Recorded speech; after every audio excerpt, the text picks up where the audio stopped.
Ladies and gentlemen, welcome to Arlington High School under the Friday Night Lights on Senior Night. We've got action for you tonight, but before that, Arlington Senior Night is going to take place. We will be rolling this for you today with the voice of our band director.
Good evening, ladies and gentlemen, and welcome to Arlington High School, home of the Tigers.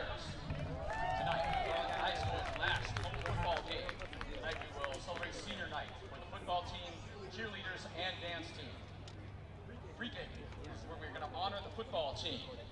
Please raise your attention to the 50-yard line as we introduce each of the football players in their senior game, and their parents escorting them. Number 1, Mike Keel, Larry. Mike Keel is being escorted by his parents, Lakeith and Latalia Williams. His favorite football memory was when he caught a pass in the freshman jamboree and was tackled on the 1-yard line. After high school, he plans to attend Jackson State Community College and run track. Next up, number 3, Mikhail McNeil.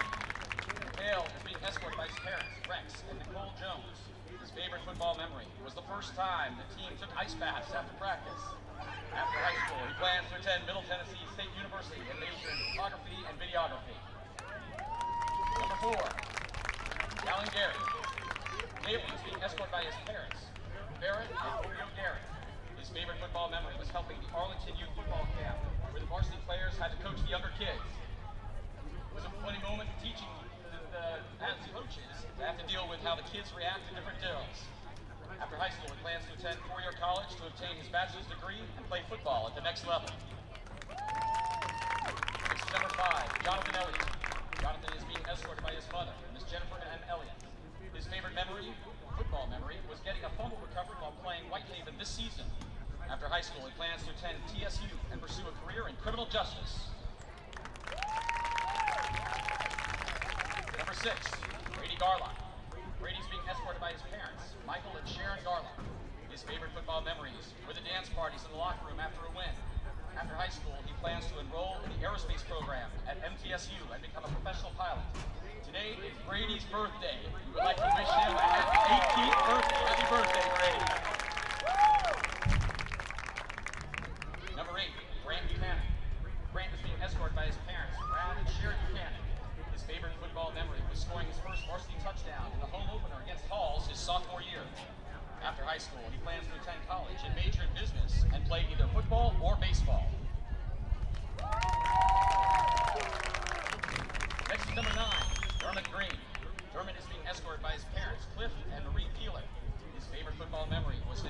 grade 6, when the crowd was going crazy and he was enjoying the moment. After high school, he plans to attend Jackson State and become a machinist. Number 11, Cole Leapdrop. Cole is being escorted by his mom, Lane Clayton, and his sister, Piper Clayton. His favorite high school memory was scoring his first touchdown his junior year against Overton with help as his QB. My game, ball was on there, okay? Everything you need is on there. Yeah. Next up, number 13, Ethan Smith. Being escorted by his parents, Jermaine and Maggie Smith. His favorite football memory was getting 4 sacks in a game in front of our home crowd. After high school, he plans to attend college and major in something medical related, such as nursing or sports medicine.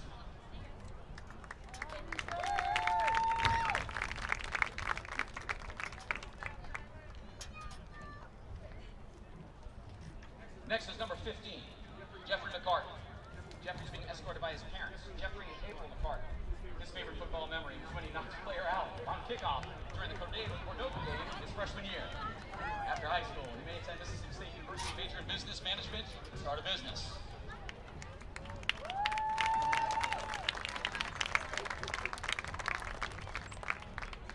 Next is number 16, Drew Benjamin. Drew is being escorted by his dad and stepmom, Scott and Carol Benjamin. His favorite football memory happened earlier this year when Arlington beat White Station. It was a very emotional win. After high school, he plans on attending the University of Memphis or MTSU to study aerospace. Ladies and gentlemen, Drew Benjamin.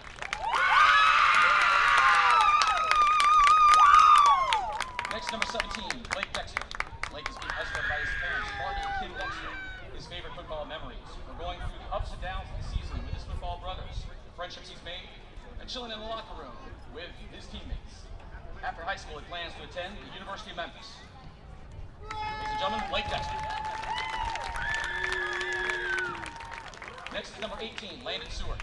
Landon is being escorted by his mom and stepdad, Heather and Jason Marshall, and his dad and stepmom, Corey and Paige Seward. His favorite football memory was starting his first varsity game against MUS sophomore year. After high school, he plans to attend the University of Memphis and major in business. Ladies and gentlemen, Landon Seward. Next up is number 20, Jordan Batts. Jordan is being escorted by his dad, Clay Batts, and his brothers, Chris, Clark, Donovan, and Jalen Batts. His favorite football memory was getting an interception against Collierville during the last game of the season his junior year and giving that ball to Carter Biscuit Wood. After high school, he plans to attend college and major in business and play football. Ladies and gentlemen, Jordan Batts.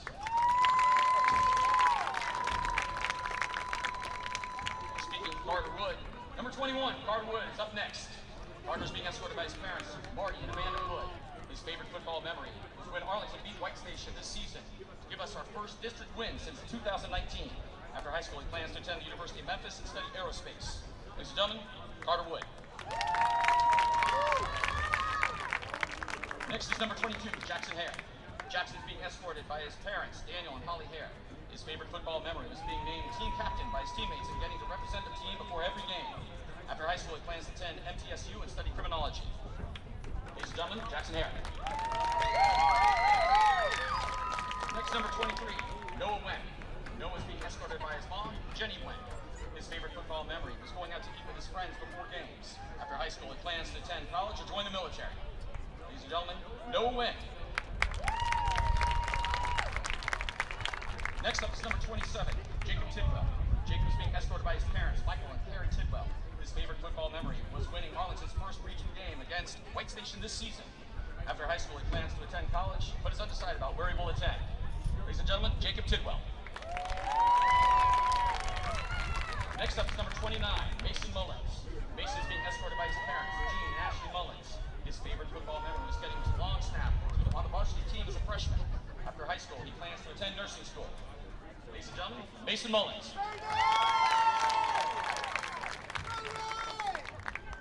Next up is number 32, Douglas Salatel. Douglas is being escorted by his parents, Mike and Dougie Salatel.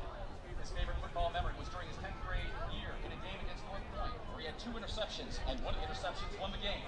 After high school, he plans to attend the University of Tennessee and major in digital arts or business, and eventually make video games. Ladies and gentlemen, Douglas Salatel. Next is number 36, Alan Spears. Alan is being escorted by his parents, Arnisha and George Wilder. His His favorite football memory is being named Player of the Week after scoring 3 touchdowns in the win over Cordova. After high school, he plans to attend college and major in computer science and play football. Ladies and gentlemen, Galen Spears. Next is number 40, Mason Ladd. Mason is being escorted by his parents, Justin and Jessica Ladd. His favorite football memory is hanging out with guys at senior dinners on Thursday nights. After high school, he plans to join the United States Air Force and pursue a career in aviation. Ladies and gentlemen, Mason Ladd. Next is number 48, Evan Ola. Evan is being escorted by his parents, Jody and Sarah Ola. His favorite football memory was the whole freshman year because Arlington was the baddest around. He is still undecided on his plans after high school. Ladies and gentlemen, Evan Ola. Next is number 49, Nathan Chambers. Nathan is being escorted by his parents, Gene and Wendy Chambers. His favorite football memory was all the partying in the field house after winning a game. After high school, he plans on becoming an aircraft mechanic. Ladies and gentlemen, Nathan Chambers. Next is number 50, Walker Funk. Walker is being escorted by his parents, David and Kim Funk. His favorite football memory was making the 4th down tackle on the goal line before halftime at the Germantown game. After high school, he plans on attending the University of Tennessee in Knoxville. Go Big Orange! Ladies and gentlemen, Walker Funk. Next up is number 52, Clark Cocroft. Clark is being escorted by his parents, Clarence and Laura Cocroft. His favorite football memory is beating Bartlett his freshman year and winning the Pumpkin Bowl. After high school, he plans to attend college and hopefully play football and later join the family business. Ladies and gentlemen, Clark Cocroft. Next is number 54, Braden Johnson. Braden is being escorted by his parents, Larry and Tracy Johnson. His favorite high school memory was watching Coach Sally dance after the big win against White Station. After high school, he plans to attend college and pursue a career in healthcare. Ladies and gentlemen, Braden Johnson. Next up is number 60, David Williams Jr. David is being escorted by his dad, Stefan, David, and Vicki Williams, and his mom and stepdad, Liz and Tim Ritchie. His favorite football memory was winning 7 straight games during the freshman football season and earning the starting center spot his junior and senior year. After high school, he plans to continue playing football in college while earning a degree, the hopes of returning to Arlington High School to teach and coach varsity football. Ladies and gentlemen, David Williams Jr. Next up is Derek Washington. Derek is being escorted by his mom, Keisha Washington. His favorite football memory was the locker room celebration after beating White Station, getting Arlington's first region win since 2019. After high school, he plans to attend Tennessee State University and major in computer science and play football at the collegiate level. Ladies and gentlemen, Derek Washington.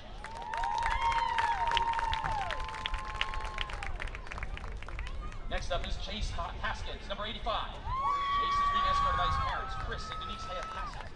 His favorite football memory was a celebration in the locker room after the first win of the season. After high school, he plans to attend college and study sports medicine. Ladies and gentlemen, number 85, Chase Haskins. Next up is number 89, Jalen Brown. Jalen is being escorted by his parents, Emily Thompson and Michael Brown. His favorite football memory is when he decided to join the football team his freshman year. After high school, he plans to attend the University of Memphis. Ladies and gentlemen, Jalen Brown.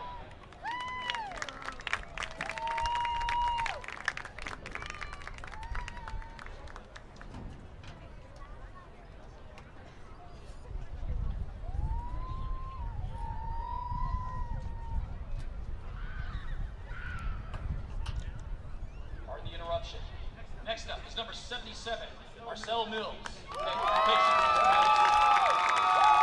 Escorted by Marcel Mills Sr., father, and Deanne Mills, his mother. Favorite high school memory was being a counselor for youth football camp. It was fun to mentor the kids. Being a coach was pretty cool. Plans after college, after high school to further his education at the University of Memphis, Southwest Community College, or MTSU, majoring in sports management. Ladies and gentlemen, Marcel Mills. Next up, his team manager, Mallory Crocker. Mallory's being escorted by her parents, Bethany and Cedrico Crocker. Her favorite football memory was when she and the other student trainers raced across the football field after the jamboree, and upon finishing, laid the field and stargazed. After high school, Mallory plans to attend college to get her bachelor's in childhood development and doctorate in physical therapy. Career plans is to become a child physical therapist at Shriners. Ladies and gentlemen, the team manager, Mallory Crocker. At last, the manager, Jared Stewart. Jared is being escorted by his mom, Crystal Stewart. His favorite football memory was when the players and coaches expressed their gratitude and appreciation of his contributions towards the football team. He is still deciding on his plans after high school. Ladies and gentlemen, Jared Stewart.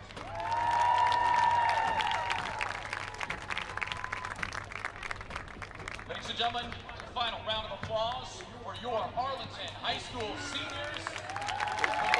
Team, players and managers. Well done.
Okay.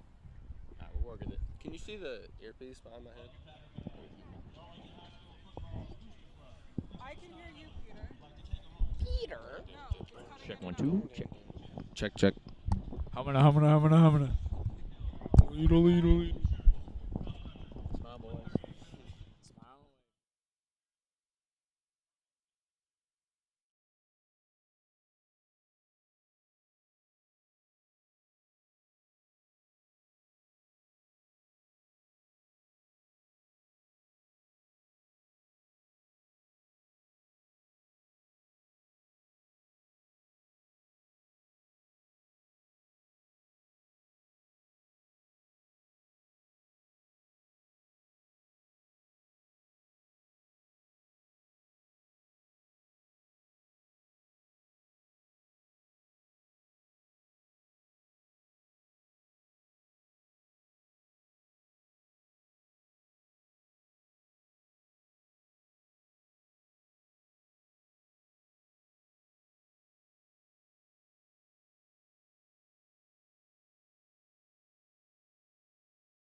Ladies and gentlemen, we are in Arlington, Tennessee at Arlington High School live in the Friday Night Lights at Senior Night. This one's going to be a fun one. We got Houston 6-2 coming to play the 4-4 Arlington Tigers, and this one's going to be a fun one. Yeah, Houston is 6-2 coming into this game with big wins over Germantown, Briarcrest, Collierville, and Whitehaven. So they have been tested and they are ready to play this Arlington team, and it's really going to be who has the tougher team going into the whole game, but it really looks to be Houston. Yeah, so throughout the game tonight, I really think the Arlington Tigers are going to give the Houston Mustangs a run for their money. They're 4-4, which is better than last season. I really expect them to do something good here tonight. Yeah, absolutely. Tommy in his first year is already 4-4. They were 2-8 last year, so he's already improved as a coach for this team. We'll see if they can get to a winning record tonight. But Brent, who's going to be a player that needs to step up for either team tonight? Oh, for sure. I think a player that needs to stand out tonight, and even if he doesn't want to, he's going to because he's at 6'10". So I think Brock Weiss is going to be my key player tonight. He's a wide receiver for Houston. He, like I said, stands at 6'10". He's going to play basketball for St. Louis next year. He averages 63.3 yards per game receiving and has 9 touchdowns to go with that. So if that holds true, he's going to be leaving tonight with a little bit more than 9 touchdowns. And, again, like I said, whether he wants to or not, he's definitely going to stand out. For me tonight, I think the Arlington star player is going to definitely be Jordan Batts. He's easily the most athletic player we have on the field, and I really expect him to make a big difference in this Tiger defense and try and hold off Brock Weiss is what I think the Arlington Tigers are going to bring to us tonight. Yeah, do you ultimately think he's going to be the one, or do you think they might try to slide Garlock on, and what do you think is going to happen? I think that they'll probably try and go with Jordan Batts here tonight because he is by far our best defender that we have on the field alongside of Carter Wood. Well, I'm going to say my key player is going to be Damon Cisa, running back for Houston. He comes in at 5'8", 170, not the biggest guy on the field, but don't let that underestimate him. He's a very good player, over 1,000 rushing yards on the season to this point.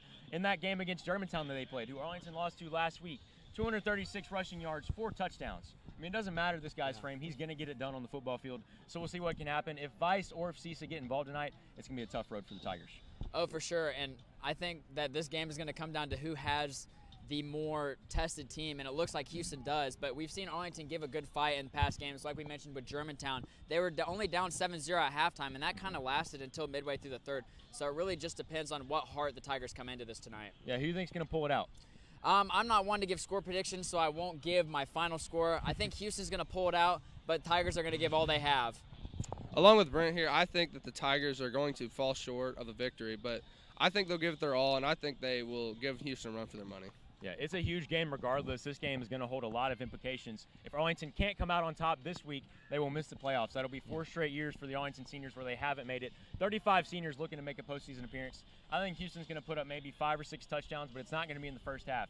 The Arlington defense really holds strong, especially in early parts of games, so I expect them to come out hyped, come out ready. I think they'll put up a good fight. If the Arlington offense shows up, we'll see what can happen. Yeah, and this senior class, like Jake said, hasn't made the postseason since they've been here. So this would be a huge moment for them to get this win and keep their hopes alive going into this last game against Collierville. Well, that's going to do it here from the pregame show. Arlington versus Houston next on AHS Tiger Life.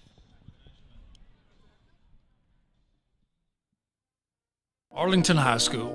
As one of the premier high schools in the state of Tennessee, Arlington High School is proud to be a place for everyone. Whether it be an academic focus with more than 60 honors, AP, and dual enrollment courses, an exploration into the outstanding career and technology programs, becoming a playmaker in a top competitive sports program, or excelling in the second-to-none PAVE Fine Arts Academy. Learn more about Arlington High School at www.acsk-12.org.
Arlington High School. As one of the premier high schools in the state of Tennessee, Arlington High School is proud to be a place for everyone. Whether it be an academic focus with more than 60 honors, AP, and dual enrollment courses, an exploration into the outstanding career and technology programs, becoming a playmaker in a top competitive sports program, or excelling in the second-to-none PAVE Fine Arts Academy. Learn more about Arlington High School at www.acsk-12.org.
I got loyalty inside my DNA.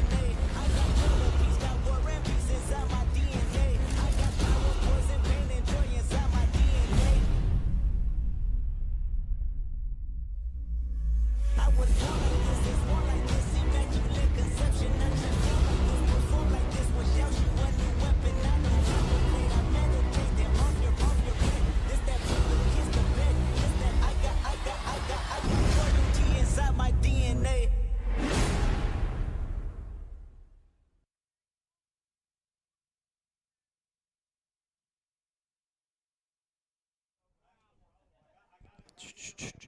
Ladies and gentlemen, welcome to Arlington High School. It is senior night. What a drone shot right there to give you a picture of what the backdrop looks like at Arlington High School. And I'm pumped. If you did not catch the pregame show, 6-2 Houston Mustangs come on and take on the Arlington Tigers, who sit in 4-4. And this is a huge game with a lot of implications.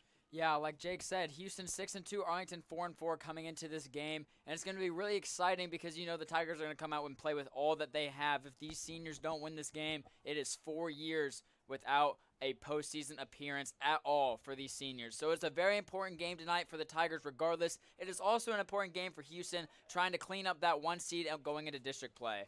Absolutely, and Houston comes in with a sophomore starting quarterback in Chandler Day. What a guy to come in. He had 4 starts his freshman year, so the leader under center is very experienced. Yeah, and coming off Houston a little bit more, they have some more experience along with wide receiver. I kind of hit on him during the pregame, but Brock Weiss is going to be a huge part of this game. I know that the Tigers have great defensive players, whether it be Carter Wood or Jordan Batts, but at the end of the day, I don't know if they have somebody that can just line up one-on-one with a guy the size of Weiss. He is 6'10". That is a huge player out on the field, and you'll see it when the game gets going. He is just on a different level than everybody else. So I think Jordan Batts has the athleticism to hang with him, but if he will is the question.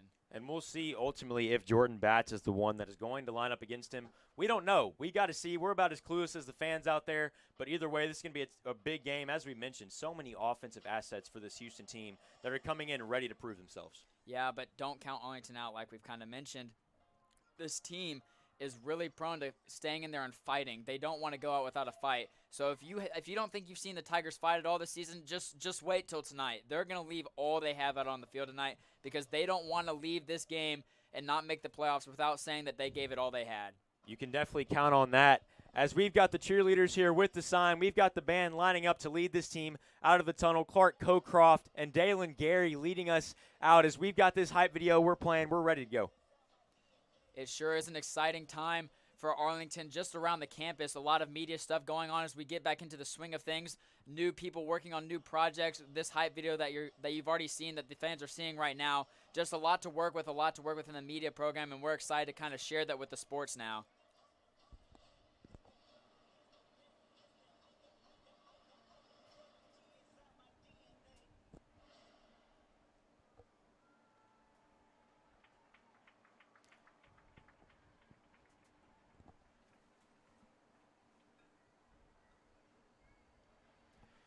And here come the Arlington Tigers leading out on senior night. This is going to be a fun game. What a drone shot right there to depict how great a game this is going to be.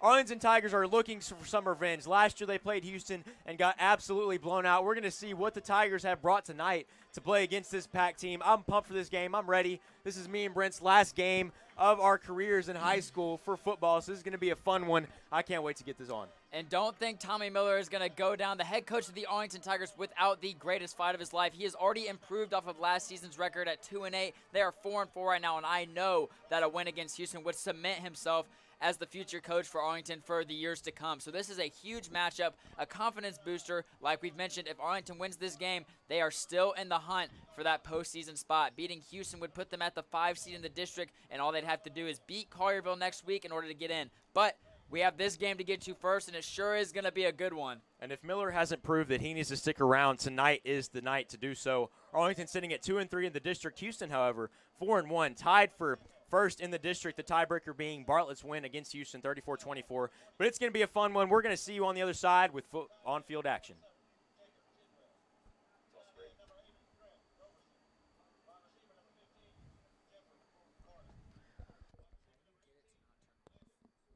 Your iPad? It's on low power mode. Go to settings and go to battery. Already coming back. Play Eric Amarola's Race Day Mix.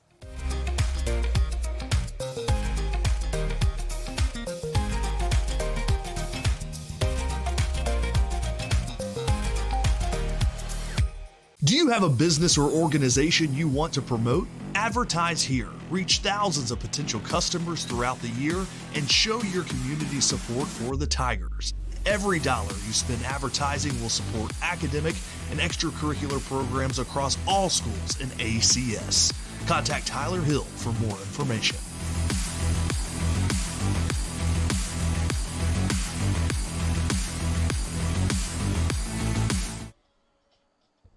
And we are back on the field with our dynamic seniors, Arlington's dynamic seniors, leading us out for the coin toss. It's going to be Clark Cocroft, Jordan Batts, Carter Wood, and Jackson Hare. And this game has big implications, not only for the team, but for one specific player. Last year, Carter Wood, arguably the best defensive player that Coach Sally, whatever his name is, Craig Sally, he's coached. That is going to be a big game for him, not only because he's one of the best players on the field, but last year he went down with a horrific injury against Houston. He ended up cracking his lumbar, fracturing his vertebrae. It was not very fun. He was out for the year. But this year, he is back. He is ready to go. But obviously, those feelings probably have to come back to your mind in the situation. Yeah, but Carter has fought back even stronger, and you know that this moment's going to mean a lot to him. It is his last home game that is promised to him here at Arlington High School. So it's going to be a very big moment for him, very big moment for Coach Sally as he's kind of helped him along with this process. Something else, these 4 seniors that are on the line waiting for Houston to get their run out, 2 Lakeland boys and 2 Arlington boys. Just another sense of how far these guys have come. Different middle schools that kind of combined coming into high school after the new middle school opened up in their earlier years, and now they're here united for one final home game on Arlington's home turf. And last year when these teams faced off, Chandler Day, freshman quarterback, got the start, threw for 8 for 15, 172 yards, and 3 touchdowns. That, really proved himself in that game just as a freshman. So he's got some experience. He's got what this team looked like last year. But this Arlington team's a little bit different. Went on a 3-game win streak at one point, and they are a really solid team all around. John Davis, though, was the main aspect of this team last season. 18 carries for 61 yards in last year's game. So even the Mustangs last year were able to handle John Davis. Yeah, and I think that this year the big key tonight, or one of the big keys tonight, is going to be Grant Buchanan. He has been the one that has led the Tigers through thick and thin this season, whether it be wins or losses, and trying to compete and prove his seniority over this freshman quarterback that's getting the start tonight over Houston is going to be extremely important. He doesn't want to let the freshman QB, come in here and beat him on his own turf. So this is going to be a big game for Grant Buchanan and a staple game in his career if he can get it done. Yeah, absolutely. Against the toughest opponent so far this year, Grant had -3 rushing yards and 95 passing yards. So not his best night. It was earlier in the season, but he's looking to get back to what he can do tonight. Over the entire course of the season, just threw for over 400 yards passing. So that game against Bartlett was maybe like a fifth of his passing yards out of 8 games. So he proved himself in that Bartlett game. Yeah, and he's going to have to do so here tonight. Again, like we mentioned, it's going to be a big game for him, but it is a big game for all of these seniors here tonight as they're shaking hands now. 35 seniors suiting up for the last time at Arlington High School. It is a big moment for these guys. We will start this game in about 2 minutes. We will see you back in a minute. Do you have a business or organization you want to promote? Advertise here. Reach thousands of potential customers throughout the year and show your community support for the Tigers.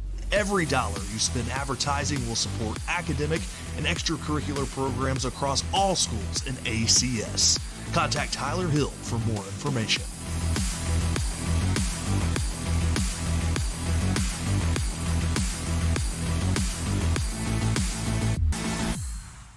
Sorry about that.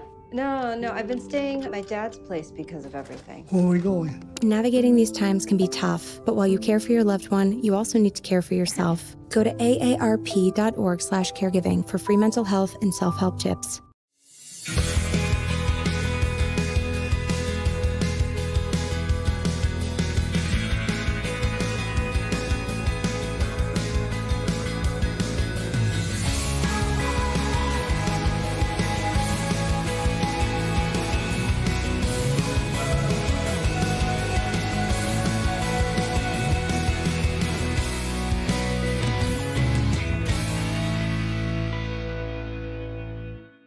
Hey Bobo, do trees tell each other stories? I'm sorry. I'm afraid I don't know that. Hey, why don't we go find out? Listen.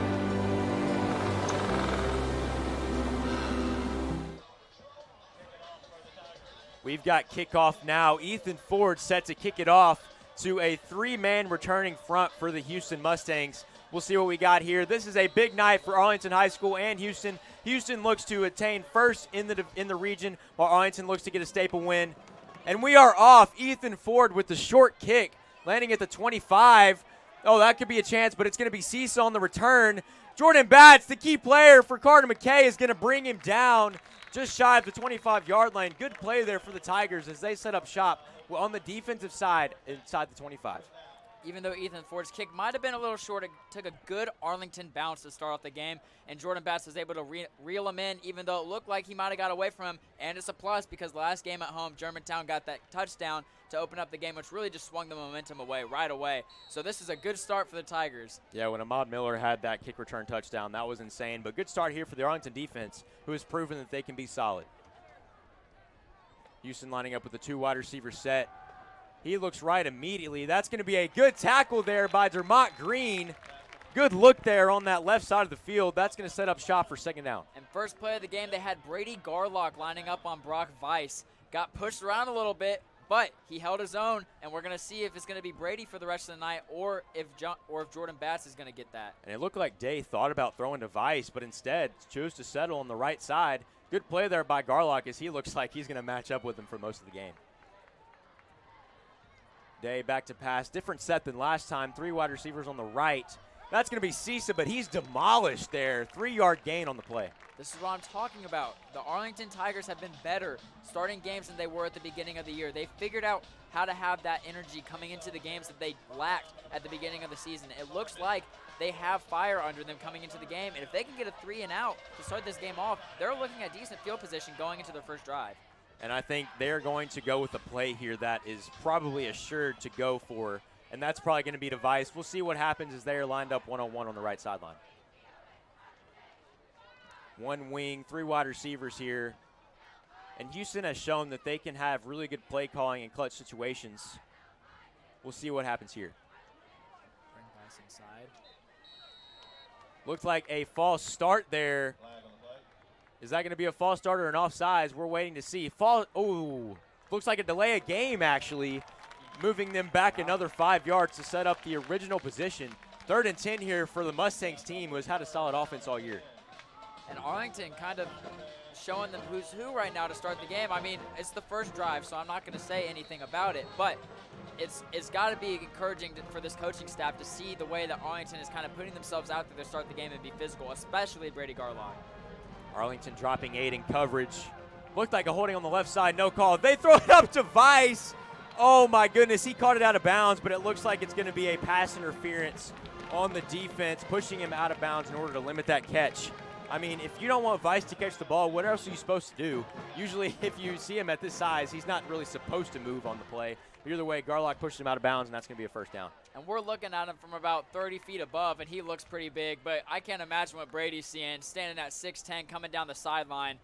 Vice just caught that. That was a beautiful catch by Vice, even if it was out of bounds. 2 defenders draped all over him. That's something that Arlington's really going to have to work about. That free safety is going to have to be all over the coverage when Vice gets the ball thrown his way. And against a game against Houston, you cannot afford to have these mistakes. You have to clean these up if you're going to hold them back on their first drive.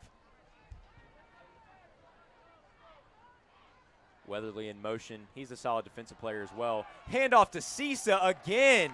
What a tackle there. That is going to be, who even is that? That's going to be Jordan Batts in the action. Outside linebacker, former corner, is going to get involved in the inside. Braden Johnson, number 54, gets in on that action, and he gives a little flex after he takes him down. Again, fire under this Arlington team to start the game off. We'll see how long it lasts, but so far the penalty is the only reason that Houston has the ball right now, so it's looking good.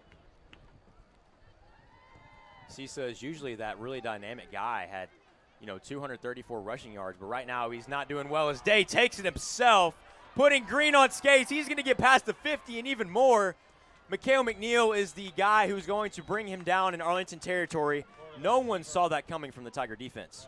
Man, and I looked at that, and I thought the ball went to Cisa. I had no idea. He took off, and then he just put a couple of defenders on skates, and now they're looking at another first down in Tiger territory. So now we're going to see if this defense is kind of backed up against the wall, if they have what it takes to hold Houston, maybe to even 3 if it comes down to it. But do they have the guts to hold them off? And Day is not typically the quarterback that is going to take that himself, but decides to in a weird defense. Cisa to the left side. They give it right to him. He's going to get more than 10 yards. He's going to get down inside the red zone, even more maybe. Going to get down to the 4-yard line. What a run. That was about 40 yards on that run play. Oh, my goodness, what a play from Cisa. And it looked like McNeil decided to go for the ball there around the 10-yard line instead of going for the tackle. The ball was a little open, so I can see why he went for it, but at the same time, you got to get those yards, man. It's first and goal. Day isolated on the other side. That is an easy touchdown for the Mustangs. They get on board first with Lurie on that catch. Day with a dime to the right end zone after running himself and Cisa's big play. Houston looked like they were struggling early, but now they look like they're hitting on all cylinders. Yeah, it's 6-0 right now, but I mean, if there's anything to look on the bright side for Arlington, the first drive of the game, I mean, Vice was only involved in the play once, and it was only because of a pass interference. And besides that one run from Cisse, they kind of held him the entire drive besides that one open play and then the QB play. So 3 big plays are what is getting Houston on the board, but ultimately not a bad drive on defense for the Tigers. George Vizina on that kick, and that is going to be 7-0 lead for Houston over Arlington. They're going to have Arlington will have the ball after the break.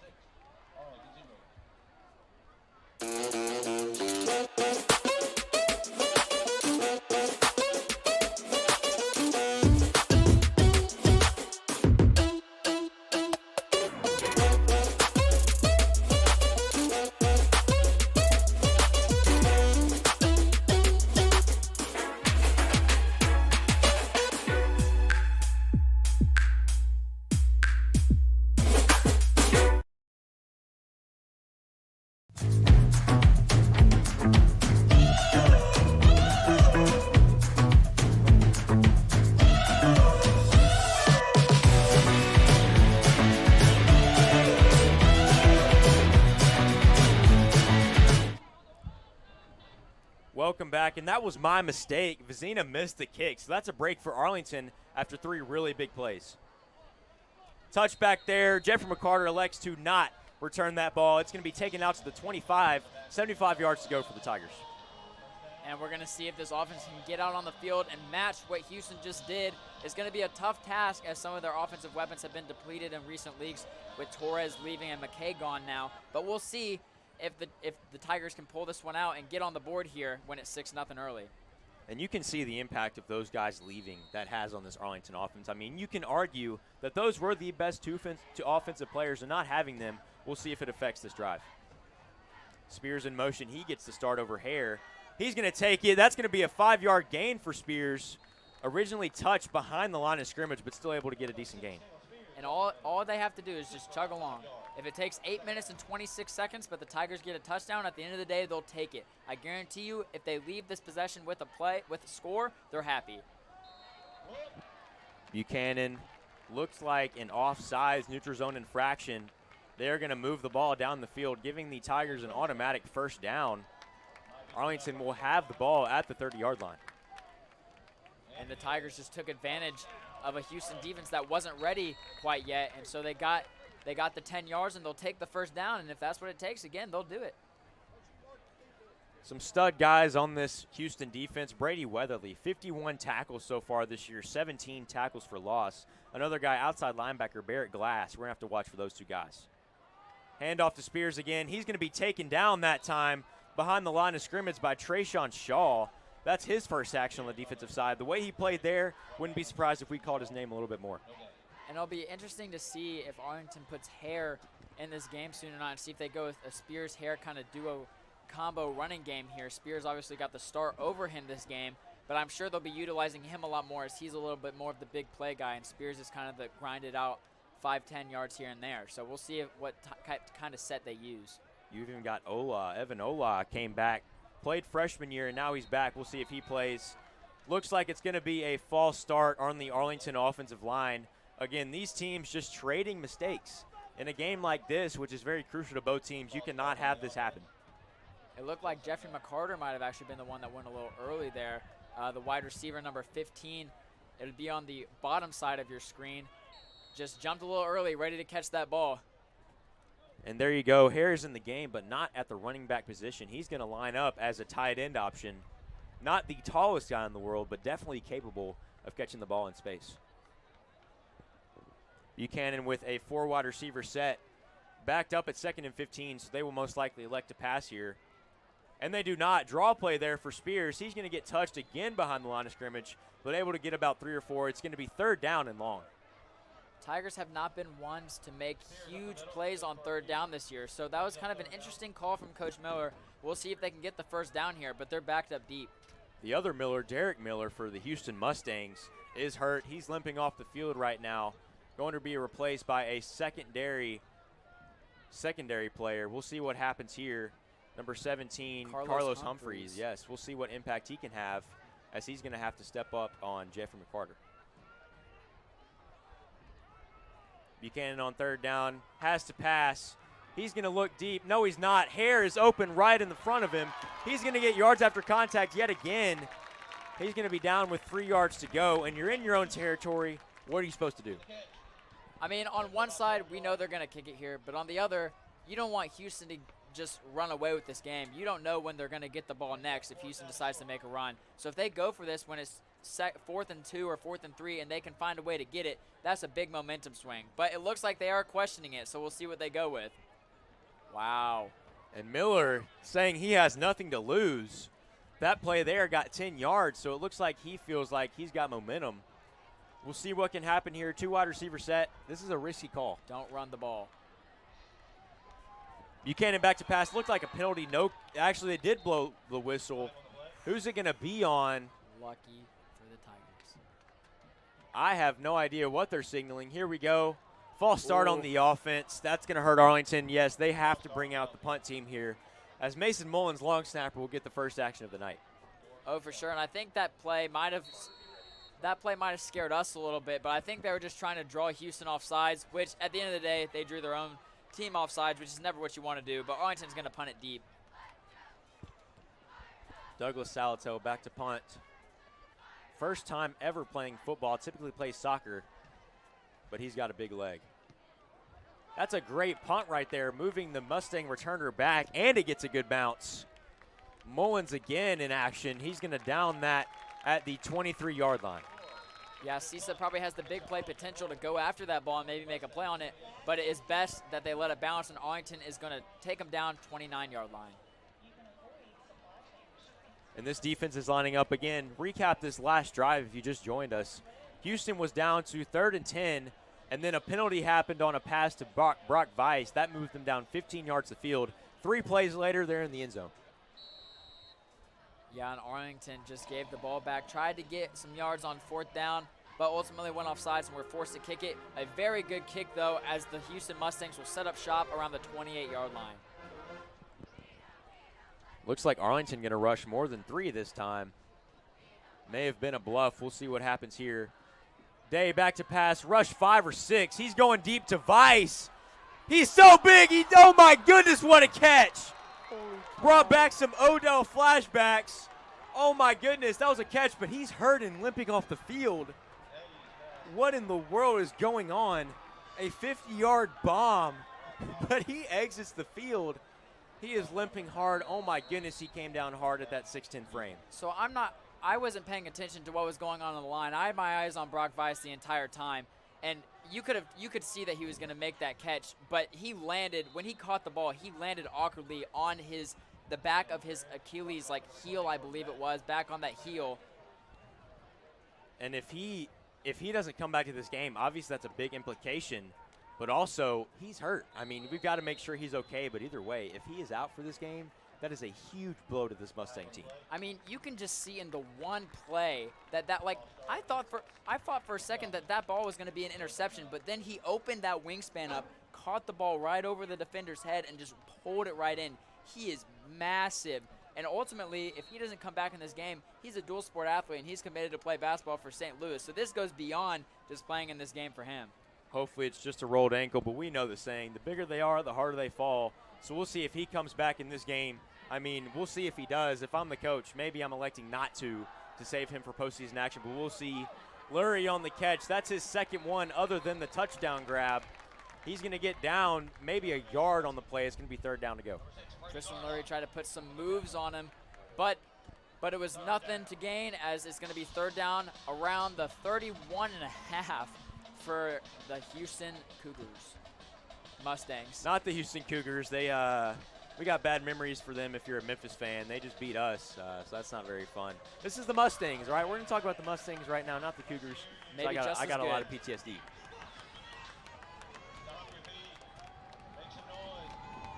Day back to pass, 3 wide receivers on the right side, and obviously you don't know if Weiss is going to come back, so you don't have that go-to option.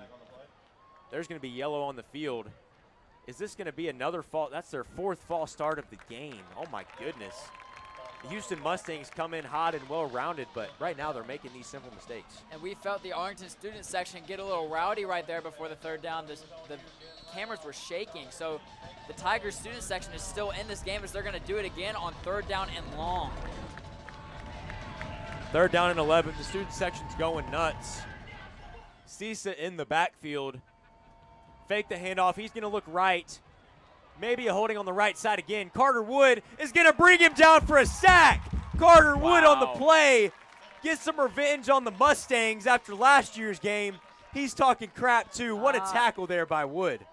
He looked a little upset. Nope, no flag called. I thought maybe for a second he looked upset. No flag's going to be called, and that ultimately might put them out of field goal range. So it might be a very deep punt for the Tigers, which at the end of the day might be a bad thing. But the sack on 3rd and long is going to be huge for the Tigers, keeping it at 6-0 with a chance to even the score. Good defensive stand there, and no Weiss. I mean, I'm going to say it again. Not having him on the field is a go-to option that is removed from the scheme. And an Arlington bounce ultimately is going to be taken down at the 15-yard line. You could have asked for a better bounce for the Tigers. That ball was looking like it was heading straight for number 15, Jeffrey McCarter. But the Houston, not Cougar, but Mustang, ran into the ball a little early, and so it's going to be first and 10 from the 15-yard line. And here we go. The offense coming back on the field. Grant Buchanan is in the backfield, but you've heard what we are going to say in the booth. Let's toss it down to the field. What you got to say, Carter?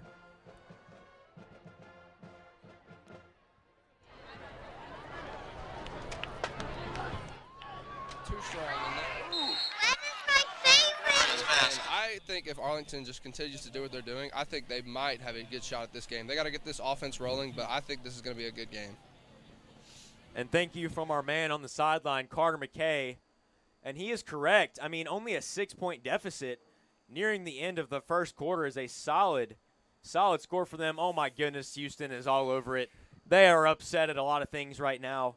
It's going to be 3rd down and long for the Tigers. And, Carter, we're used to seeing you on the field, but we're happy to have you on the sidelines with us for tonight. Great first report from you, dude. But it is going to be 3rd and long again for the Tigers, and it is not looking to go anywhere. But we'll see if Arlington can get another good play in here and maybe set up shop for a 4th and short or a 1st down. Expected the cowboy hat from McKay tonight, but he's not going to bring it to us. Typically the helmet. Thought he'd replace it with a hat, but he's not going to. His hair looks good anyways. As Arlington sets up this 3rd down and 10. This is a territory that Arlington has been accustomed to being in. We'll see if they can get out of it on this play. Buchanan drops back to pass. He's going to roll left like he likes to do. Throws to Hare. Good play design, but that's going to be incomplete. 4th down and 10, and you have no choice but to punt here if you're Tommy Miller. Yeah, send out the punt unit. Don't even try to mess with it. If you got to be safe, hope you can get that 3rd Arlington bounce in a row. But ultimately, a good stop by the defense is going to be short-lived. But if the defense keeps playing how they have been, I wouldn't be too scared about throwing them back out there. And when they played the Bartlett Panthers, the team that beat this Houston team, they were at a deficit about 14-0 at the end of the first quarter. Good point here to only be down 6. Let's see if they can hold them to it as we round out this first quarter. Oh, Ford is hit on that punt. There's a flag. Arlington is going to get the ball back. What a play. Cisa is going to run it back, maybe for a lot of yards, but it's not going to matter. Cisa wasting energy on this play, but oh my goodness, Jordan Batts and Evan Owa going to bring him down. Surprised he's not hurt on that play. His helmet's going to come off. But the Arlington offense is going to have the ball back at about the 25-yard line. And I was looking at Vice on the sideline as he just got done working with the trainer for the Houston side. He was getting some Gatorade coming back towards the sideline, towards the field. So we'll see if they put him back in here soon as he does have his helmet on. Man, it looks like Arlington's going to get the ball back. And that is a big momentum change for the Arlington Tigers. I mean, Ethan Ford, I've heard that those things hurt when you get knocked down after the kick. But whatever you got to do to keep this team in it, and he is showing his true colors right now, doing anything he needs to do to make sure he can help this team out. So if you want more from me and Brent, we've got to ask you this question. Are you an adamant sports fan? If you are, make sure to check out the Men in Hoodies show for all your Arlington sports needs. Want to go even deeper? Still hungry for more? AHS hosts Brent Lyons and Jake Stoop alongside Tigers alum Roman Cleary take you on a deep dive every week through national sports through the Men in Hoodies podcast. Wherever you get your podcast, take a look at that. Apple, Spotify, and Anchor. We bring you national sports action every single week. Yeah, Jake, and I'm always hungry for more when it comes to the Men in Hoodies podcast and the Men in Hoodies show. So make sure to check that stuff out. But we're getting back to on-field action. Arlington has the ball at the 25-yard line. Buchanan chooses to throw. That is going to be behind Drew Benjamin, the quarterback, too. Looked like the play was dead. Maybe Buchanan elected to throw that pass off in order for that not to be a chance at an interception. Yeah, I mean, I think that Grant Buchanan kind of needs to let the routes develop a little more before he just throws it prematurely. But overall, they just need to make a play down the field and keep the Tigers in it. Maybe get into the Houston side of the field. Buchanan looks to throw to the left. Screen pass. He tries to get it himself, but that's going to be, oh my goodness, did he fumble the ball? Yes, he did. He was most likely down on that play. But who knows there? Trey Jones is going to recover the ball there. Saved it for the Arlington Tigers. They really need to get some offense going and quick. First quarter's coming to an end, and they're still hanging around this game like we said they probably would. But getting on the board is going to be really important. Flags can't bail you out the whole game. We're going to have to see this Arlington Tigers offense put something on the field as they look like they're going to have to pass. They fake the snap count hard there. See if they can draw them off sides, get some more yardage. Looks like Buchanan's going to have to throw. He drops back. He's going to take it himself. Designed quarterback run. Looked like he got away. Yes, he did. Only going to get about 8 yards on the play. And this is the exact same position they were at last time this came around. Miller went to go for it. Is he going to do it here? No team is lining up to run onto the field right now. Looks like they might keep the offense out there. Yeah, and you are correct, Brent. And this offense has had some plays, especially on third down, where they've gotten 10 yards on the play. They're just backed up because of these penalties. They don't need a lot of yards, but they need a couple. The first down is going to be of the most absolute importance right now. If they don't get this first down, Houston is going to have incredible field position for not the first time going into the second quarter. It looks like they're going to let the clock run out potentially and then maybe think it over going into the second quarter. Yeah, you are right, Brent. They're going to think about it and see what they've got at the end of this first quarter. Carter McKay, you're back. What you got on this first quarter? After the first quarter, the Tigers are holding on strong. They're doing all they can, and it's a 6-0 lead, Houston Mustangs right now. But I think the Tigers are doing all they can right now, and so far it is working out pretty good for them. A key player for the Mustangs, Brock Vice, to come off the field after an injury, but so far after that, the Tigers have done all they can, and they are doing good.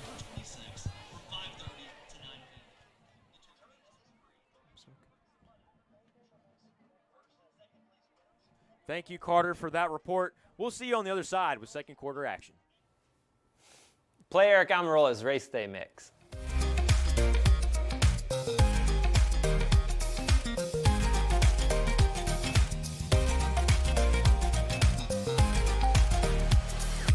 Do you have a business or organization you want to promote? Advertise here, reach thousands of potential customers throughout the year, and show your community support for the Tigers.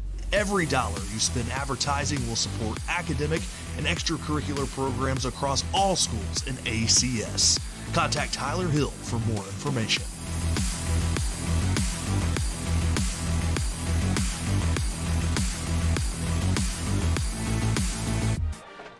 We are back at Arlington High School. If you are just now joining us, Houston is up 6-0. Arlington with the ball, though, electing to go for it on fourth down. You are catching it at a fantastic time as they've got a two running back set with Hare and Spears. Buchanan back to pass with two wide receivers looking to check it down. That is going to be incomplete. The Mustangs will regain possession at Arlington's own 37-yard line. It looked like a solid play call. Maybe would have gotten it on the outside sideline, but that's going to be incomplete. Ball looks like it might have been thrown a little bit too low for Jackson to get on the run, but Houston's going to take over. 1st and 10 from about the 38-yard line of Arlington, it looks like, and this defense is going to have to come up big once again. And we've talked about this a lot this year, especially last year as well. The defense is always solid, but if the offense could just stay on the field for a little bit longer, we could see this defense stay more productive for a longer duration of time. Yeah, the reason that these games sort of come to an end quicker is because the defense is so tired and worn out. And Vice is back. He's not hurt. Oh, that's a fumble on the ground. Looked like a miscommunication on the handoff there with Derek Miller. That's going to be down. Mustangs get a break. And like Jake said, Vice is back on the field, and it looks like Dermont Green is going to take some snaps with Vice. We're going to see if okay, now it looks like he's moved to the other side of the field, and Brady Garlock's going to take him back. But for a minute there, Dermont was lined up with him. Oh, that's a false start by Vice. Looks like that foot injury got to his head as the Mustangs will move back 5 yards. Vice and Garlock have been going at it a little bit with the hands there to start the plays off. Vice was ready to get back and push him around a little bit, but Brady's doing a good job of waiting his turn and let the punches come and then just playing the best defense he can. And Vice looks solid, but if you're him, you don't even have to try to get a fast start on the line. I mean, just run your route. You're tall enough to be able to catch the ball. For sure. Day drops back to pass, looks left. That's going to be a wide open catch on the left sideline. Jordan Batts hitting him hard, putting him on the ground. That's going to set up 3rd down and short. The Tigers really needed that to be an incomplete pass, really need to hold the defense strong, but it is going to be around 3rd and 4, and the Tigers defense is going to have to hold the line here as we could see a run from Cisse or an easy over-the-top throw to Vice. Sean Jones on the catch there. Cisse runs it down the middle. He's going to be stopped by Jonathan Elliott, Ethan Smith and company. Oh, no, they're going to get him with excessive. Oh, no. That is a huge blow for the Tigers. If that's the call, that would move the Mustangs down. That is going to move the Mustangs down. That's going to be a 1st down. That was crazy. I mean, that's a good defensive stop. It was just prohibited by the penalty. See, this is one of the things that Arlington really needs to figure out, and I know that it's late in the season, but it's going to be really important if they want to compete in the rest of this game, and if they win, go on to compete against Collierville. You have good plays, but when the whistle blows, the play is dead. If you do something like that, you're ultimately risking future plays down the line. The Tigers could have the ball back right now potentially, but now 1st and 10, almost 1st and goal for Houston. And Craig Sally is heated over there on that sideline. Day is going to take it himself for a quarterback read. He's going to get down close to the 1st-yard marker, but he's going to be down 2nd and 1. Arlington looks a little bit out of sorts. I don't think they knew that they got the penalty until about 30 seconds before the play started.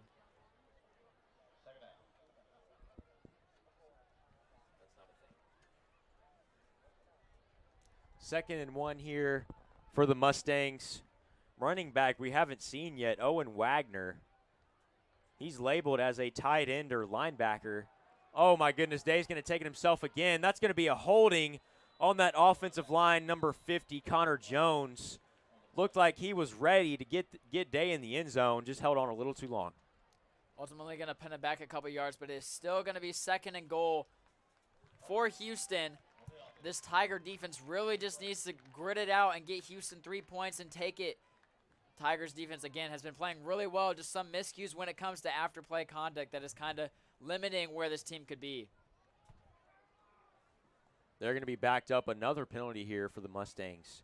That's going to be about 6 or 7 at this point.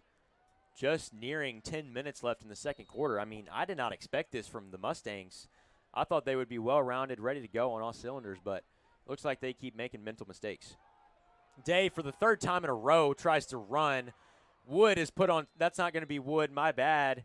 That's going to be number 14 on the tackle there. Markham Williams misses the tackle. 3rd down either way for the Mustangs. Vice kind of serving as a blocker right now on that outside. He just came out of the game a little bit. He looked like he was limping at the start of the play, but then kind of just served as a blocker because it wasn't a route for him. He's going back, helmet off, back towards the trainer, it looks like. We'll see if he is still nagging from that injury. 4 wide receiver set for Day. No running backs. Again, himself on the play. Arlington knew it was coming, though. Was it enough on the defensive front to be able to bring him down? No, it was not. Refs moving the chains, and the Mustangs will have 4 chances at getting in the end zone from the 5. And if I'm the Arlington Tigers, I'm just going to assume at this point that the QB is probably going to try and run it in here. So I would maybe plan for a run, if not the QB run, and try to get a stop here. But 4 plays with your feet backed up against the end zone line is going to be hard to come by. Drew Haynes checks in at the running back spot. We've seen 3 or 4 guys rotate in and out on that offensive position. But no matter who the running back has been in, Day has taken it himself 5 out of the last 6 plays. We'll see what they elect to do. Day with 1 running back. He chooses to hand it off there. The Mustangs get in the end zone for the 2nd time of the night. That is going to be Drew Haynes, the newest running back addition to this team and the offense, as the Mustangs go up 12-0. And Drew Haynes just goes into the end zone without a scratch, as it looks like Houston's going to go for 1, not for 2, my bad. But goes in without a scratch, and ultimately that Tigers defense was really, really tired probably at the end of a long drive.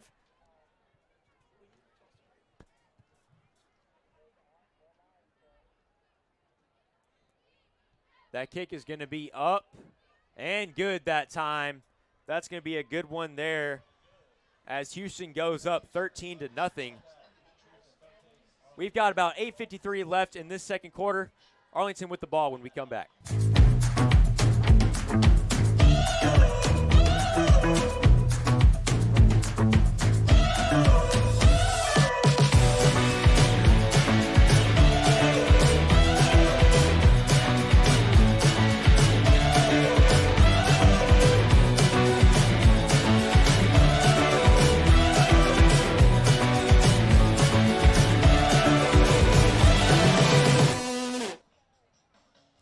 We are back. That is a shot of the Arlington neighborhoods and the field. This place is decked out here in black and blue for both teams here tonight. Houston 13-0 lead right now.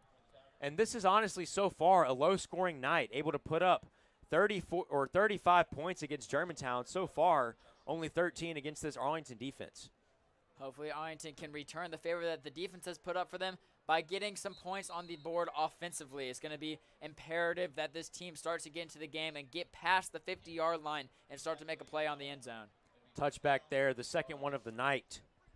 As the Arlington offense comes out, and Brent, what do you think Arlington needs to do differently in order to get down the field faster? I think they're just not letting plays develop. I think that Grant is and it's not all Grant's fault, but the plays are designed to be quick plays. Get the ball out as fast as you can. I think they need to let him develop a little more. He's throwing the ball a little prematurely. I think if he lets the play develop, there is a way better chance that the ball is caught and then moved down the field for a first down. And we're used to seeing Jackson Hare be more involved. We'll see if they can get him involved in the running game. As they fake the handoff to Hare, try to get Buchanan involved in the running game as well. He's going to get 9 yards. And if you're Arlington, kind of like Brent said, you've got to let plays develop. But if you have momentum, obviously this Houston team is struggling to stay on their feet. You've got to speed up the tempo. Yeah, and if that was a good run by Buchanan, but if Hare would have got that ball, I think he would have been in the end zone. Nobody would have saw that coming. Good run there. The Mustangs didn't expect it. That's going to be a legit handoff to Hare that time. He gets past the 35 to the 36. The first down for Arlington, and this is where they have lived, from the 40 to the 30. So we'll see if they can break through and get past that 40-yard line. And something else that Arlington hasn't really had the, size to do so far this year on the offensive line is really opened up a gap for the running back to go through. Really the entire season, the running back has really been forcing the gap for himself. That play, there was a very open gap for him to run through. Good play by the offensive line. Funk in motion. Buchanan back to pass. He looks deep. That is a pick by number 14 for the Mustangs. He's going to go to the left sideline. McKeel Larry and Jackson Hare end up bringing him down. Buchanan on that throw, rolling left, throws across his body. A flag is thrown, to the 45. Was it after the play or was it during the play? If it's after the play, the Mustangs will retain possession no matter what. Man, very confused by that throw. Buchanan rolling left, about to be sacked. There's a wide receiver on the left side, throws it across his body down the middle. Here's the replay, rolling left across the body, and he was eyeing him the whole way. Grant Roberson was there to catch that pass, but oh my goodness, they're going to get down, have great field position at the Arlington 20.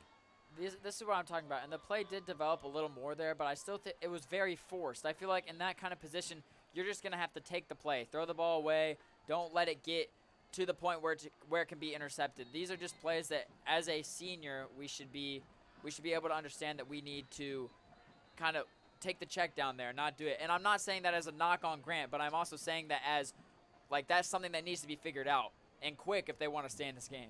Andre Allen bobbled it there, but came away with the interception. As this Mustangs team, including the penalty, will get down to the 18-yard line. Arlington with some excessive hit there on the left sideline. Obviously, you can understand why they're frustrated after that defensive stand that was brought forward on a penalty, and then you've got a good 2 offensive plays in a row that ends up being an interception. Defense back in familiar territory. Day looks to pass across the middle. Good throw there, just a tiny bit low. That's going to be incomplete for number 5, Sean Jones, the big wide receiver. And you've got to mention this, some other good things for the Mustangs, dressing out in their pink tonight. We have not mentioned that. Both teams dressing out for October month, Breast Care Awareness. Yeah, Jake, Breast Cancer Awareness Month, celebrated by most sports teams across the country in support of breast cancer research, and we love to see the pink out here in October. Day fakes the screen pass, takes it himself, and Day has shown a lot so far. I mean, that's going to be his 8th rush, only a sophomore in high school, already getting this experience, leading this team to a 6-2 record, and they're putting in his hands, letting him do, honestly, what he wants right now. And something that you mentioned earlier is that Day is not used to running the ball, which is something that they could exploit on Arlington, knowing that Arlington's defense gets tired at times. Adding something to the mix that they are not used to is the kind of thing that would bring Arlington down even further. And just adding Day to the running game is just another issue that Arlington is going to have to deal with throughout the night, because now you have, if Vice is healthy, which we haven't seen him in a couple plays, Vice back on the field, you have Cisse you have to worry about, and Day who could run the ball at a moment's notice. And Day on the season, 54 carries, 272 rushing yards, and 4 touchdowns. That's about average for quarterbacks across the country. But now he is showing that he is more than just that average runner. He's going to prove it on the field. Day with one wing, 3 wide receivers. That's behind him. Jonathan Elliott and Rip Pittman try to get him. He's going to get through most people, and why did he not throw it away there?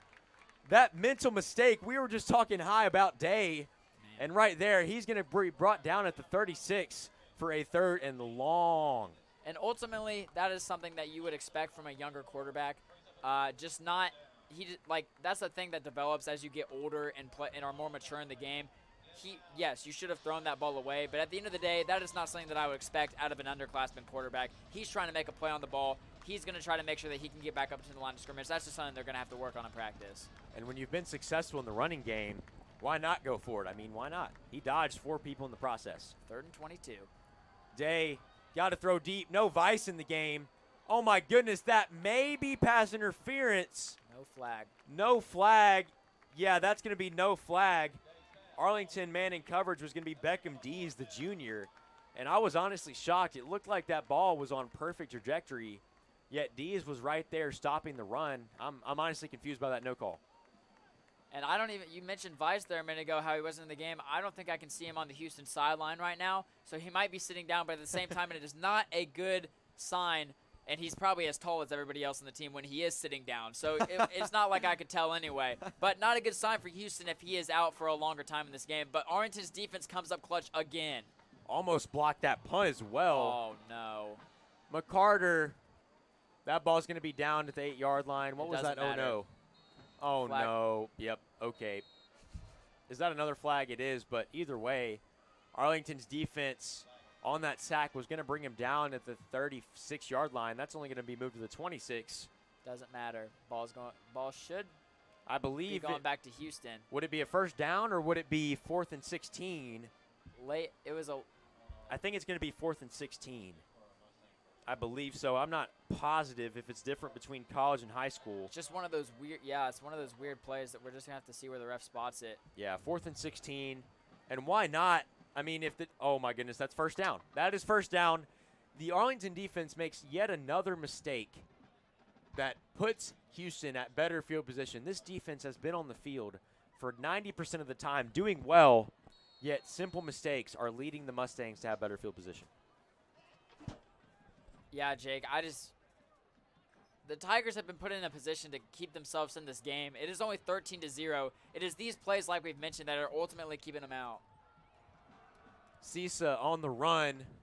That's going to be 2 or 3 yards there, getting inside the red zone as the time is continuing to wind down on this quarter.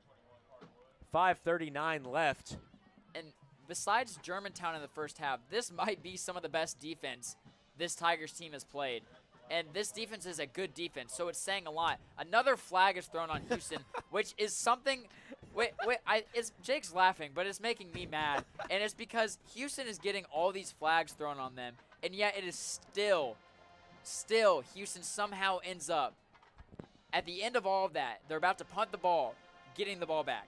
I'm just flabbergasted right now that Arlington would allow that to happen, and the Mustangs come right back and do the same. I mean, penalties in this game have been more frequent than big plays. Day hands it off again. They look like they've decided not to give it back to him on the quarterback run. He's going to be down at the 20-yard line. Good tackle there again by Dees. Not someone we are used to seeing in that secondary, but he's making plays regardless. Yeah, and I'm seeing more penalty flags thrown in this game than I've ever seen Alabama get called for, and that's saying something because they get penalties thrown on them a lot. But Houston will be set up shop 2nd and 9, it looks like. We'll see if they can get back in the end zone. Houston looking for a type of play, almost like a kiss from a rose. We'll see what happens here at the 2nd and 10 mark. Another fumble by Day, and that's going to be, oh my goodness. You want to talk about another tackle. Markham Williams in the backfield. Talk about a kiss from a rose. Look at that sack. That was beautiful. Like a blossomed rose. A little kiss. A little kiss.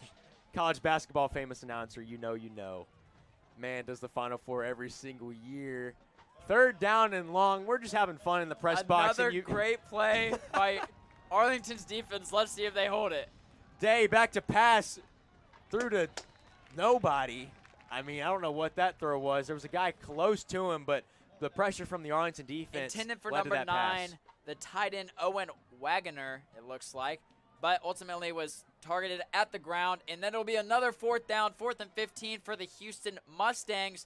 We will see if Arlington's going to get the ball here. 4 minutes and 12 seconds to get the ball in the end zone if they do indeed get it back. 2 touchbacks so far. 2 touchbacks so far for the kicker, George Vizina. We'll see if he can knock it through. He's definitely got the distance, but does he have the aim? We saw him miss an extra point earlier, so we'll see if he can knock this one through for 3. What is the Arlington defense even doing? I am so confused right now. They didn't even try to block the kick. But either way, Houston Mustangs get on the board. Still a 2-possession game, 16-0 here for the Mustangs. It's going to be 4:08 left in this half. Arlington with the ball when we come back.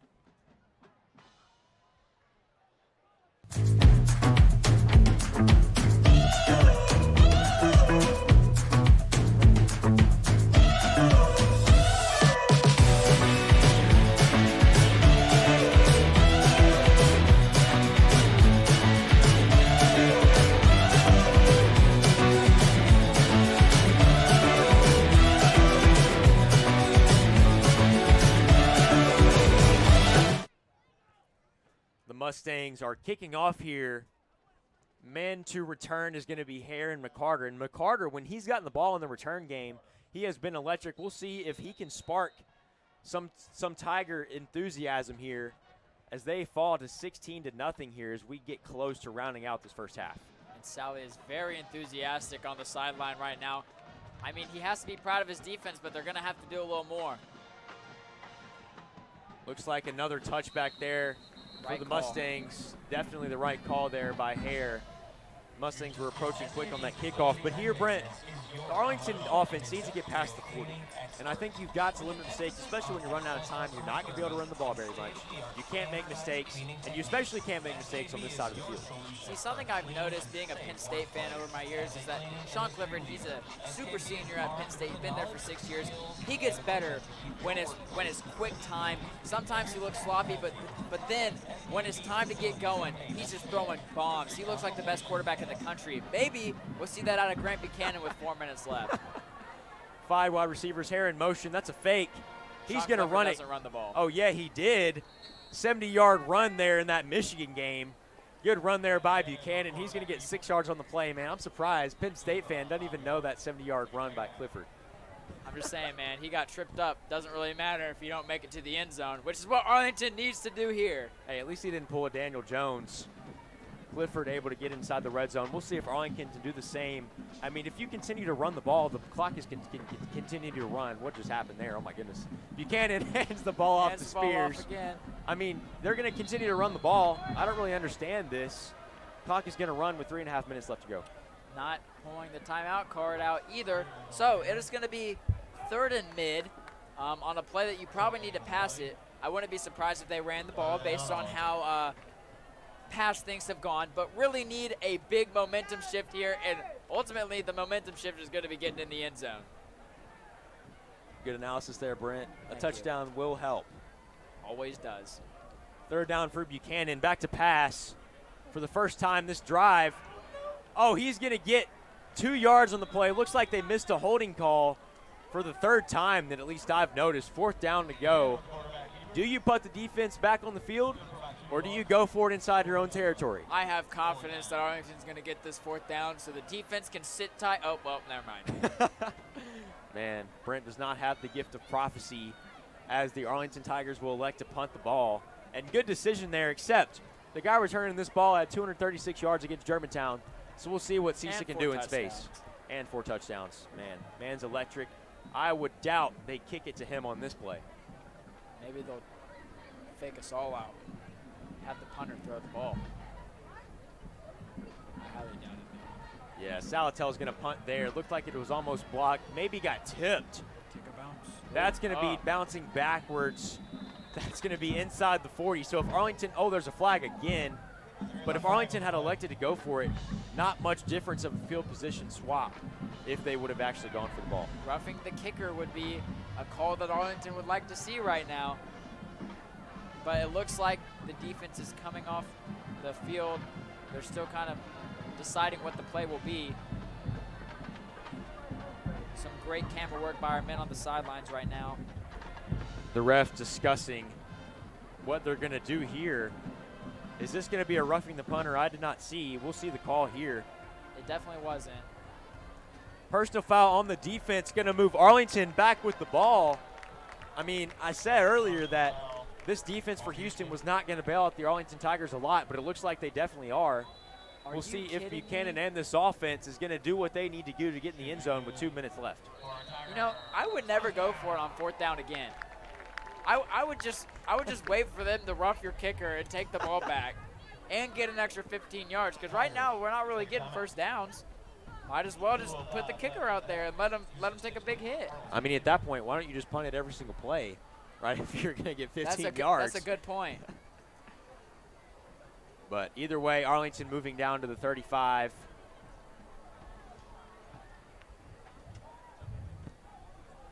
Going to move to the 40-yard line, maybe even past that. 2 minutes and 5 seconds left to go as we're seeing the Arlington defense discuss what's going on here.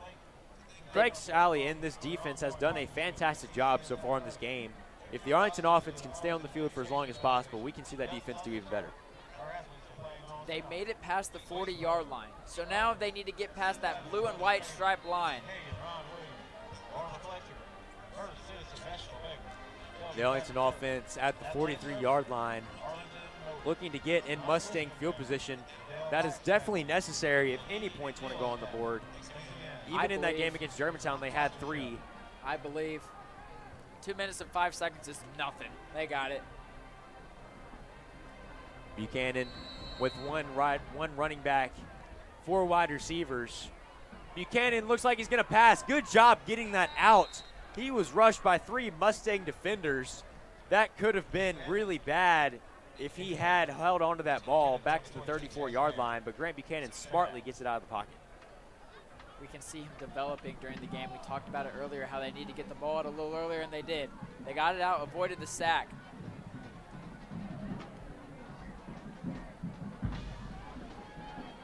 Buchanan, 2nd down to go at the 43. 4 wide receivers, Arlington knowing they've got to pass. Buchanan tries to check it down. That's not even there. He throws it to Benjamin. Oh my goodness, Benjamin got stood up. At the 45, flags are thrown.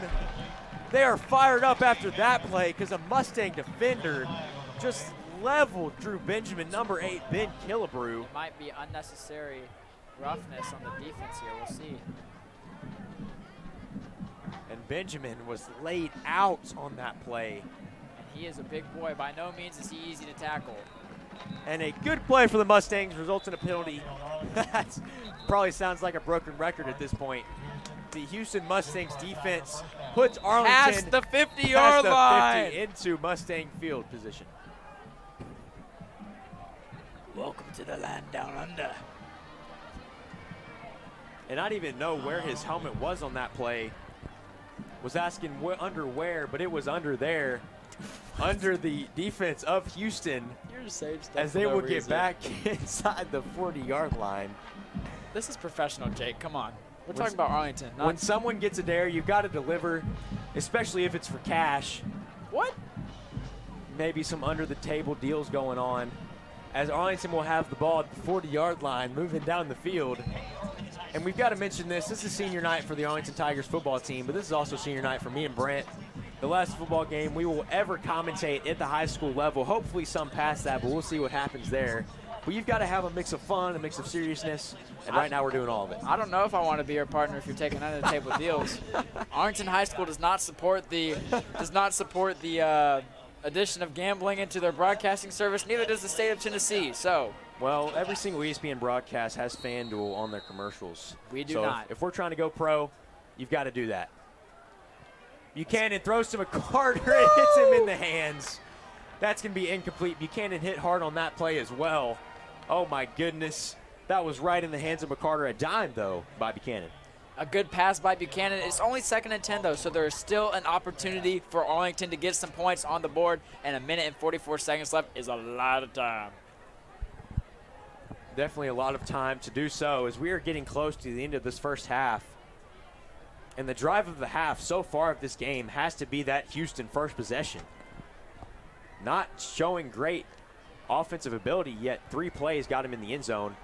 Buchanan trying to navigate the pocket. That's going to go nowhere, setting up 3rd down and 12 for the Tigers. You know what I think would help Arlington a lot right now? Probably a touchdown. Oh, I was going to say another flag, but Oh, okay. Either one would help for sure. As the Tigers get to the 43-yard line, that's going to be a timeout on the field. Arlington will have the ball when we come back.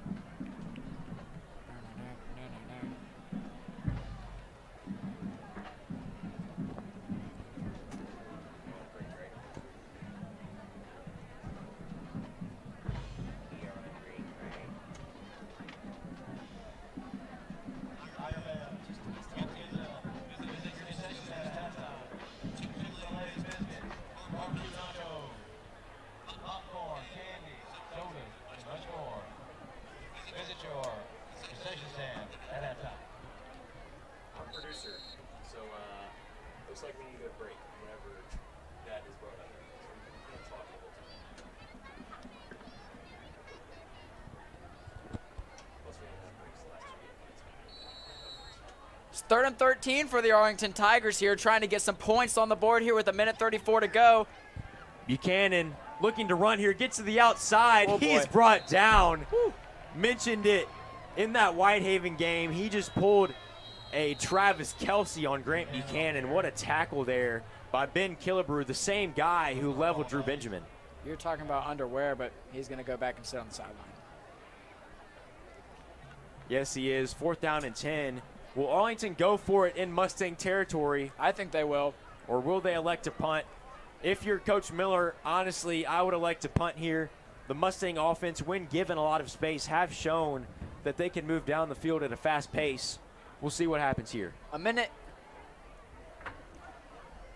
and 24 seconds to go in the half. Is 4th and 10, but I don't see a reason why Arlington would not go for it here. I mean, the defense has played incredible, and I think that there's a chance that Arlington can get this 1st down if they just launch the ball. I say just go straight for the end zone. 4th down, and they are electing to go for it here. That's the right call. Throw it to your number 11. We'll see if Cole Leaptrot can get involved. Let's see if the Arlington offense can gain 10 yards on this play. Grant by himself. Looks like Houston's going to rush 4 here.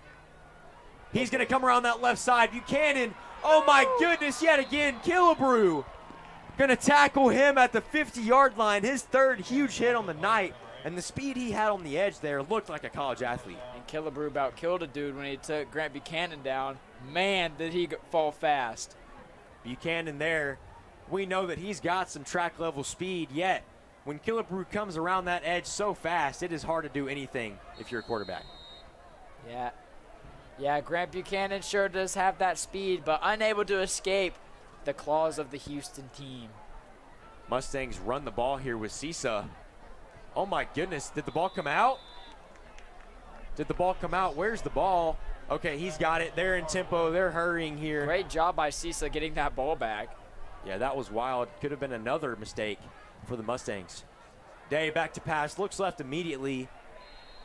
That's going to be Sean Jones on the catch as this team will continue to move down the field at a quick pace. The clock will stop, giving the Mustangs some time to think about it.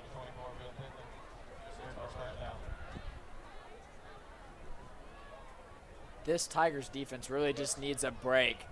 55.4 seconds could not come soon enough for this Tigers defense that has played incredible. Day rolling right. Going to have to throw across his body. He does so. Oh, my goodness, he does so perfectly. The catch made by Andre Allen. And we saw a lot of that in the Germantown contest. He is able to get out of the pocket, throw across his body, throw down the field. He is typically on target, and that's surprising for a sophomore. I talked about them going for it on 4th down because I thought that they'd be able to hold them, but right now, this tempo offense, they look like Penn State in tempo. They're doing great. Again, across his body throw, incomplete. Not that bad of a play. 45 seconds left on the clock as they look like they will again have time to draw up a play. Yeah, no time has really came off the clock, which is huge right now for Houston. 2nd and 10 from around the 27, I think. Might be around the 30, but they've got time to work with. And Houston having to throw the ball here is a huge relief for this defensive line. because this line has had to stop all the runs by Day, all the option reads that they've done, and for them to get a little bit of a break here is definitely a good sign as they go into halftime. And another good sign for the Arlington Tigers right now on defense is Vice has not came back out to play. That is a huge factor for Houston right That's now. a holding on the left side, no call. Day looks deep, and that's going to be incomplete. Ball don't lie. Third down here for the Mustangs, and that is a point-blank missed call there by the referee. You'd think that with all the flags that have been called tonight, you'd see that one get thrown easily. 9 times out of 10, that one's called, but I guess we're just going to stick with roughing the kicker. Roughing the kicker and false starts have been a common theme here tonight. Third down and 10 for the Mustangs. I'm honestly shocked that this Arlington defense, for how long they've been on the field, has been able to hold them to only 16. Day with 5 wide receivers, and a lot of these guys, even without the 6'10 St. Louis commit, have a lot of size, and that's going to be a false start. Another mental mistake for the Mustangs. Don't really know what's going on inside their heads. Could be a confused snap count. I'm not really sure. I think they're watching Cars 2 in their head, personally. But Why Cars 2? Why do you think that movie? I don't know. I just feel like Cars 2 describes their season pretty perfectly. I mean, when you're debating Cars or Cars 2, or maybe even Cars 3, why would Cars 2 be the selection? Because Cars 2 is the best one out of the 3. I agree with you. I just, they're struggling right now. I doubt they have the best thoughts in their brain. McQueen was in his prime then. So is Cisa. Just kidding. Day down the middle. Oh my goodness, again. Puts Grant Roberson on skates. Just kidding, that's Beckham D's. They've got little time to do anything. 30 seconds as Day, oh my goodness, what an option there, takes it himself. And just when you think that Arlington has an opportunity to hold them to 3 or nothing, it falls apart again. Arlington's got 29.8 seconds left till the half, and it really needs to come soon. This defense looks gassed. And this Arlington defense and Houston Mustangs comes off the field, and we will take a break as well. We will see you on the other side with the last 26 seconds of the game.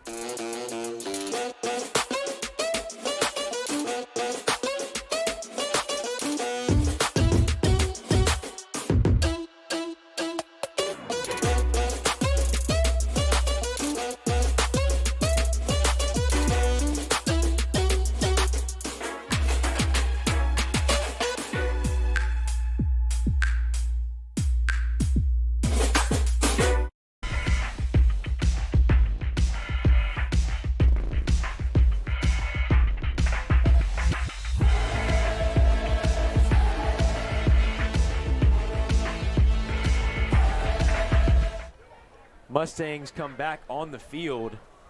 The Arlington defense gets a tiny break, which is a good sign for any defensive team that's been on the field long.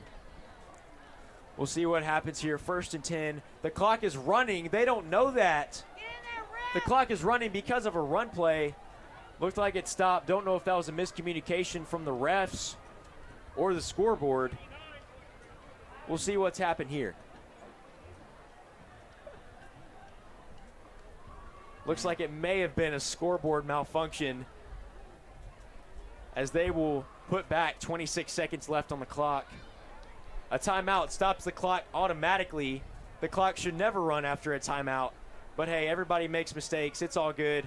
The clock's going to move back to 30 seconds. Just like a mistake that people can make if they think Cars 1 is better than Cars 2. That's crazy. Ooh. I do think Cars 2 is better, man. Francesco Bernoulli Is that how is you a say man. it? I think, well, he's a car, but He's a man car. He's a built car. it's like, and you have to say it with the rolled tongue too, like. He's a built car. I don't know. That wasn't really the best. I I can't can't really do it. roll my tongue, but here we go. Day, 1st down and 10. Day looks to throw deep. A fade route. Jordan Batts in coverage, and that's going to be a flag. He held him there on that place, even turned him around to where Batts had the better position to catch the ball. But it's going to be a pass interference at the end of the day, and it's going to move him up a little more.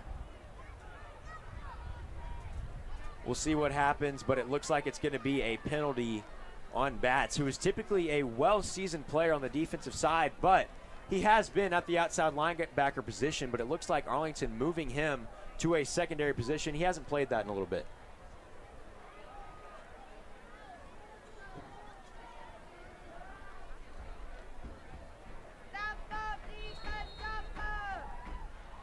35 seconds to go in the first half. Arlington on their heels again. 2 wide receivers set, and this would typically be a play for Vice. A fade route in the end zone. Day's going to look. Oh, that was right on the money if he threw it well. Man, that's going to be incomplete for Day. I think the play was still to Vice. He threw it at about 6'10" chest height, so it was close. I mean, Vice with 63 yards a game, he might be used to throwing it to someone about a foot taller. You're right. And, man, we've talked about him a lot. He hasn't made an appearance since that end of the first quarter. I don't know if we'll see him back, but, I mean, if that Houston basketball coach is on the sideline, he's going to want him off the field.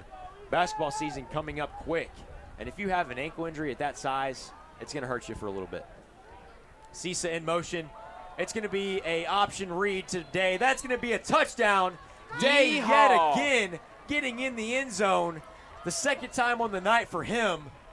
What a play there for Chandler Day. He has shown that he can not only pass well, but he can run well as a sophomore. Yeehaw, that's another Mustangs touchdown. Would you look at that? 16 seconds to go in the half, and Mustangs are just kind of opening it up a little bit here. It's going to be 22-0 right now, but maybe 23. We'll see if he can knock the extra point in. And I was honestly wondering where that ball was. Was it under there or under where? I'm not really sure. That's going to be a kick and a good 23-0 for the Mustangs. And that's going to put them up a couple scores, 3-possession game here at least for this Arlington offense to come back. 16 seconds left. We'll see you on the other side. Do you have a business or organization you want to promote? Advertise here. Reach thousands of potential customers throughout the year and show your community support for the Tigers. Every dollar you spend advertising will support academic and extracurricular programs across all schools in ACS. Contact Tyler Hill for more information.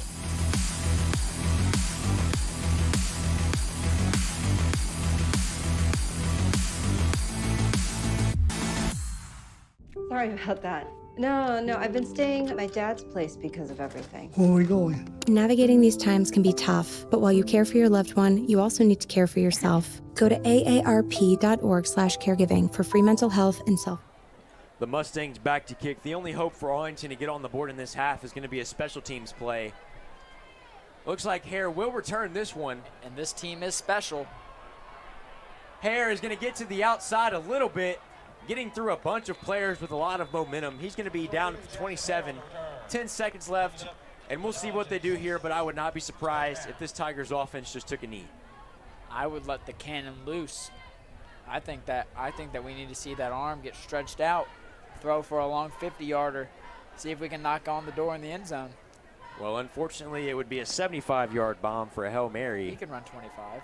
He can run 25 and then throw it, but that is not legal. Well, no, I mean like the wide receiver can run 25 after catching the ball. We'll see what happens here. Would not be surprised if they either ran it or kneeled it here. But obviously when you're in this position, down a couple touchdowns, nothing is guaranteed. Buchanan electing to hand it off to Spears. And that's going to round out this half. And we're going to toss you to, like we talked about pregame, a Carter Wood video. Carter Wood last year went down with a horrific injury to his spleen and his spine. But you're going to hear more about it in just a minute.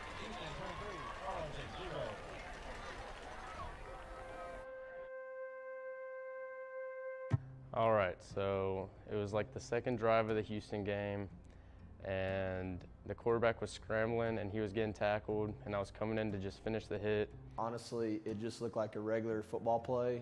I noticed that when he got up from making a tackle, he was limping, he was kind of hunched over. In the moment, I thought I had the wind knocked out of me because I couldn't breathe a little. I didn't think it was too major. Carter's a pretty tough kid, so I knew something was going on at that point. He actually stayed in for one more play, and then he finally came off the field. And I had to play the next play because it was a punt, and I just couldn't get off the field on time. So, and I wasn't worried at all because I thought, give me a couple minutes and I'll be right back out there. Really didn't seem like it was that serious at the moment.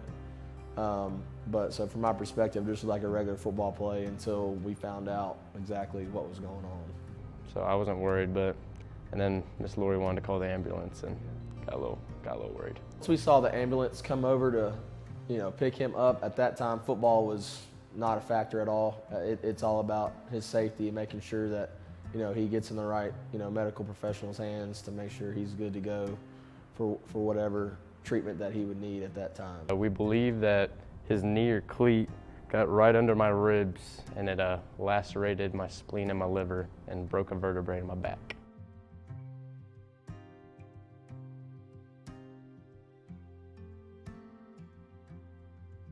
It took a while for us to get transferred to Le Bonheur, and during that time, like I was having to take breaks and go outside and talk to my parents because didn't want to cry in front of Carter. So I'd go outside and call my parents and cry, and talk to them, and then I'd come back in and try to be tough. I just kept telling them, you're going to get better and you're going to be fine. This is all going to be fine. But honestly, like, I never knew if I would ever see him play football again. That's a lot to take in, especially kind of not knowing what your future is going to be if you're going to play football again. I handled it pretty well at first, and then we were in like the middle of the winter off season, and I got to a time where I got a little sad because I couldn't work out. I was kind of losing weight because I was just in a bad state of mind where I just didn't want to eat because I couldn't work out, I couldn't get better, I couldn't run, couldn't do anything. And it was just a long road back, which he started off really slowly. And going back to practice or weightlifting in the off season, he was very cautious and careful. I was in contact with Coach Sally and Coach Lori about what he could and couldn't do, and how I wanted him to be very careful and make sure if anything hurt that he would tell them. He did have to have some type of plan, so we were in constant communication with the parents, the athletic trainers, the coaching staff. We were constantly in communication with him, let him know, this is your plan for this week and weeks going forward, to where we had him, kind of on a program to keep him on track to be able to play this year. It was rough just not being able to grow or get any stronger during off season and just watching everyone else. Biggest thing was the communication aspect, to making sure that whatever we were doing wasn't putting too much stress on his injury, his spine, whatever off-season lift we had going on. We made sure we modified it if we needed to. That was one of the biggest things going into this off-season. That was going to be something that we had to monitor, is how is he going to be when he got it in there to be full contact again.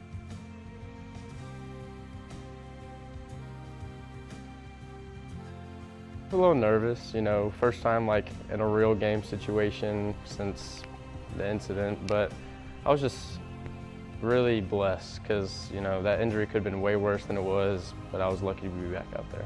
For me as his mom, it was emotional, and I was grateful, but also just very emotional seeing him back out there, especially being captain this year. And I was super proud of him. He put a lot of work and a lot of effort into, getting back from that injury, and for him to kind of see the benefits of that against MUS was really touching to me. It was really good to see him because he helps us win. He's a really good football player. I have a very close and special bond with Coach Sally. He's been with me since freshman year, just believed in me every step of the way, starting me sophomore year when I was just 150 pounds at middle linebacker. But he just would constantly text me at night asking how I was doing and just made me feel like I was special. So, I love Coach Sally, and I tell him that and hug him because of how he's really influenced Carter, not just from the injury, but all the years that Carter's been a part of Arlington. Carter's he's a pillar. He's one of our team captains this year. He got voted team captain. I think that says a lot about his character, not just what he is as a football player, but what he means to the other guys on the team as a friend and as a leader in general.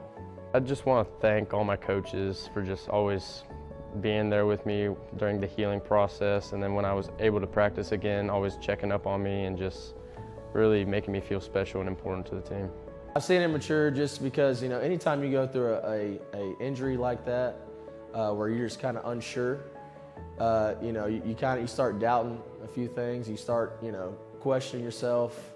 But I've seen him become a leader this year, and with him being his senior year, he's kind of put in the work. He's put in the time to come back from that injury, and I think kids see that, and I think they want to follow that, and I think that's something that, even as a coach, man, it's very inspiring when you have somebody that comes from an injury like that to come back and be as strong and being as fast as he is this year, and how well he's played. I think it's something we can all look up towards. He just encouraged me the whole time, and they just knew I was going to be back and come better than ever, and they were with me every step, and I really appreciate it.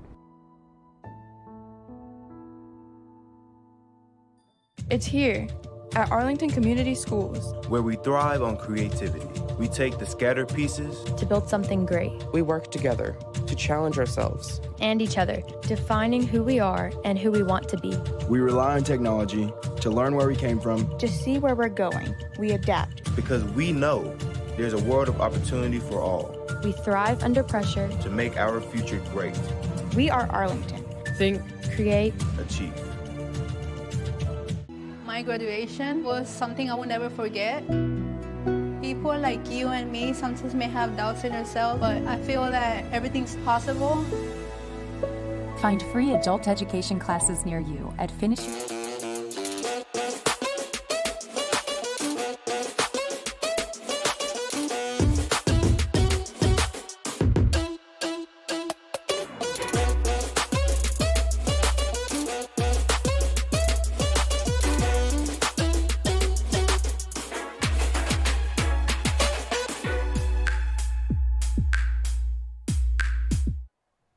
Welcome back. It is good to see Carter Wood, after that horrific injury, come back, and you can obviously see the emotion in his mom, even Coach Sally and Carter himself. Just the fact that he can come back and be on the field for this Houston game is very impressive to see. Yeah, an injury to any athlete, especially an athlete that's taking contact like that, game in and game out, it's really hard to come back full contact after that. So just the fact that he was able to get back out there against MUS and play the game that he loves, you could see the emotion from his family, from his coaches, even from himself, like you said.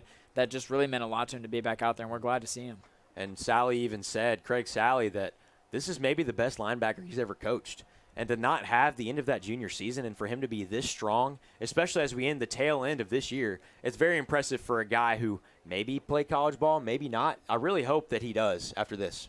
Yeah, and he definitely has the potential to play college ball if he wanted to. We'll see if that's the route he goes. An injury like that is always, of course, scary and may put a tamper on that and what he wants to do. But we're glad for now that he's back on the field and has made what looks to be a fully recovery from his injury. Well, let's continue to talk about some impressive football players. We got a lot from Houston today. Yeah, Houston so far, not the players that we really expected as far as I went with Brock Weiss. Kind of been out with that injury. We'll continue to monitor that. Not really sure what's going to go on there. But he's definitely been a big miss so far for this Houston team. But overall, Cisse has still played good. He's still kind of drawn the Arlington defense away from the quarterback and allowed a quarterback run to happen over and over and over again, which has ultimately resulted in 2 touchdowns. And we expected these experienced players for this Houston team to be the ones that brought them through it. Yet Chandler Day, a sophomore on this team, has more rushing yards than even Cisse. Yeah. Right? So this team is well-rounded. They're ready to be here. And we were honestly a little bit confused in the first drive. And then 3 plays they were in the end zone, and they've continued to pound ever since. Yeah, and as an underclassman sophomore, Day is proving that he is going to be the face of kind of this franchise for the next 2 years. And it's going to be a good couple years for Houston, as it looks to be, as Day is kind of molding into the player that they ultimately want him to be. Well, that's enough football for now. The band is appearing, and they've got a good show for you.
You Love Me.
Arlington High School. As one of the premier high schools in the state of Tennessee, Arlington High School is proud to be a place for everyone.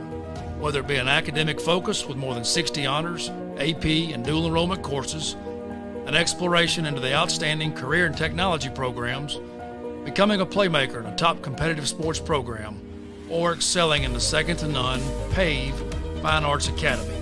Learn more about Arlington High School at www.acsk-12.org.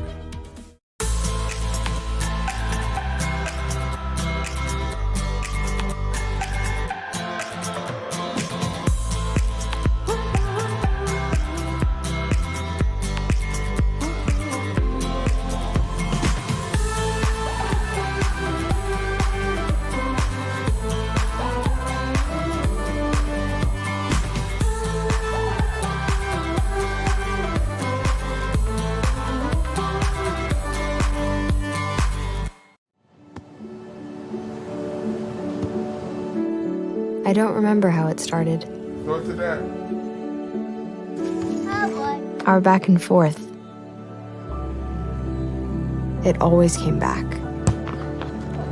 Dad! You probably don't remember what you told me, That was perfect. but I heard every word.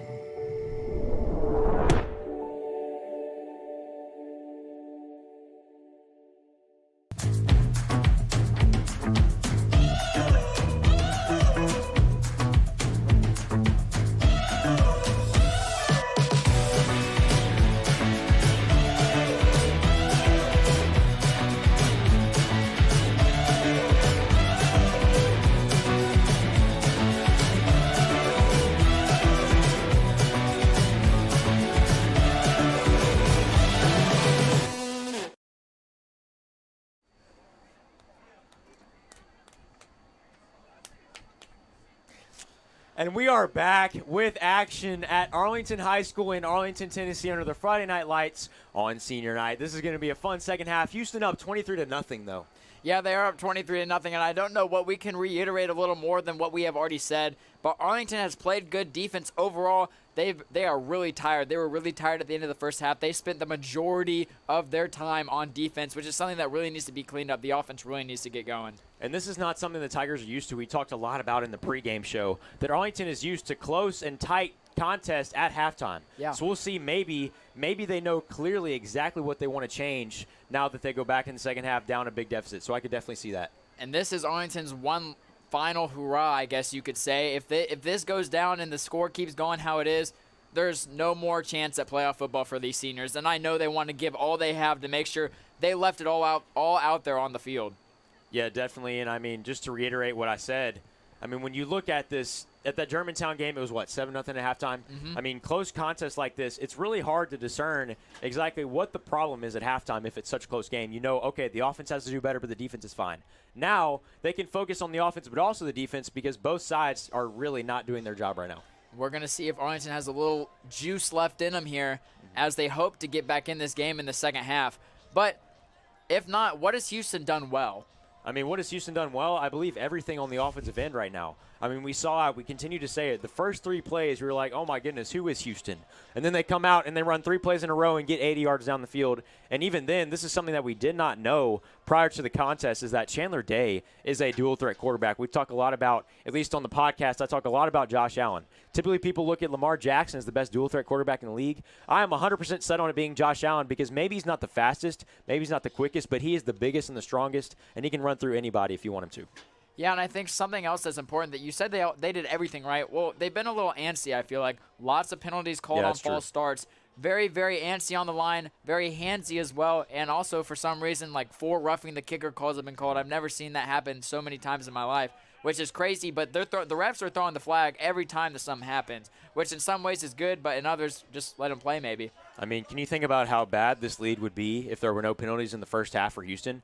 I mean, Arlington was bailed out a lot of times, yet unable to get on the scoreboard. So we'll see what Houston can do. I'm willing to bet that is probably the #1 priority in the locker room right now. Guys, where are you at right now? Where are your heads? Because this needs to be cleaned up immediately.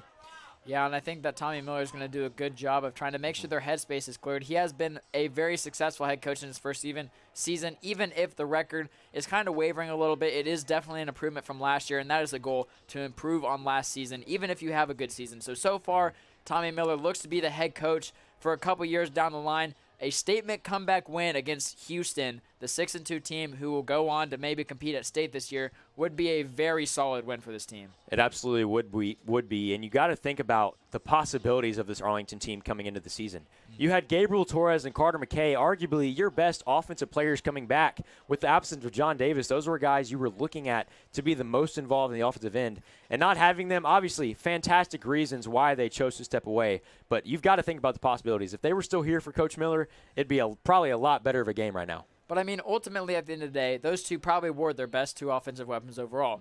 But 35 seniors have been doing this. They've been around this atmosphere for 4 years in high school and well beyond that in their middle school, elementary, wherever they were before this. This is a huge senior class, and I feel like it would be a disservice to them if they didn't at least leave it all out there.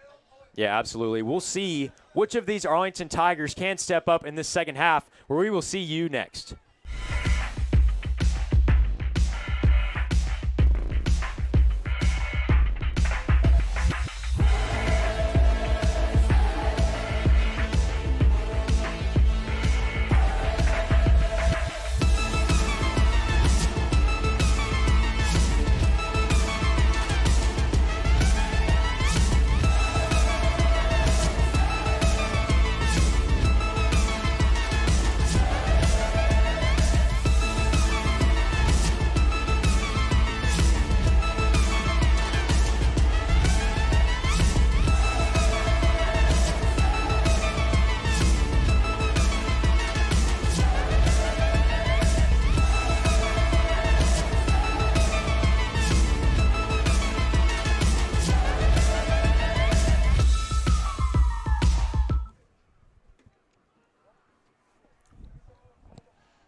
We are back. Hare elects to allow that ball to go into the end zone, going to leave them at the 20-yard line, and we are going to immediately see how Miller and this offensive coordinator, Coach Lloyd, are going to implement some new schemes. Maybe even like their play calls haven't been that bad. They just need better execution.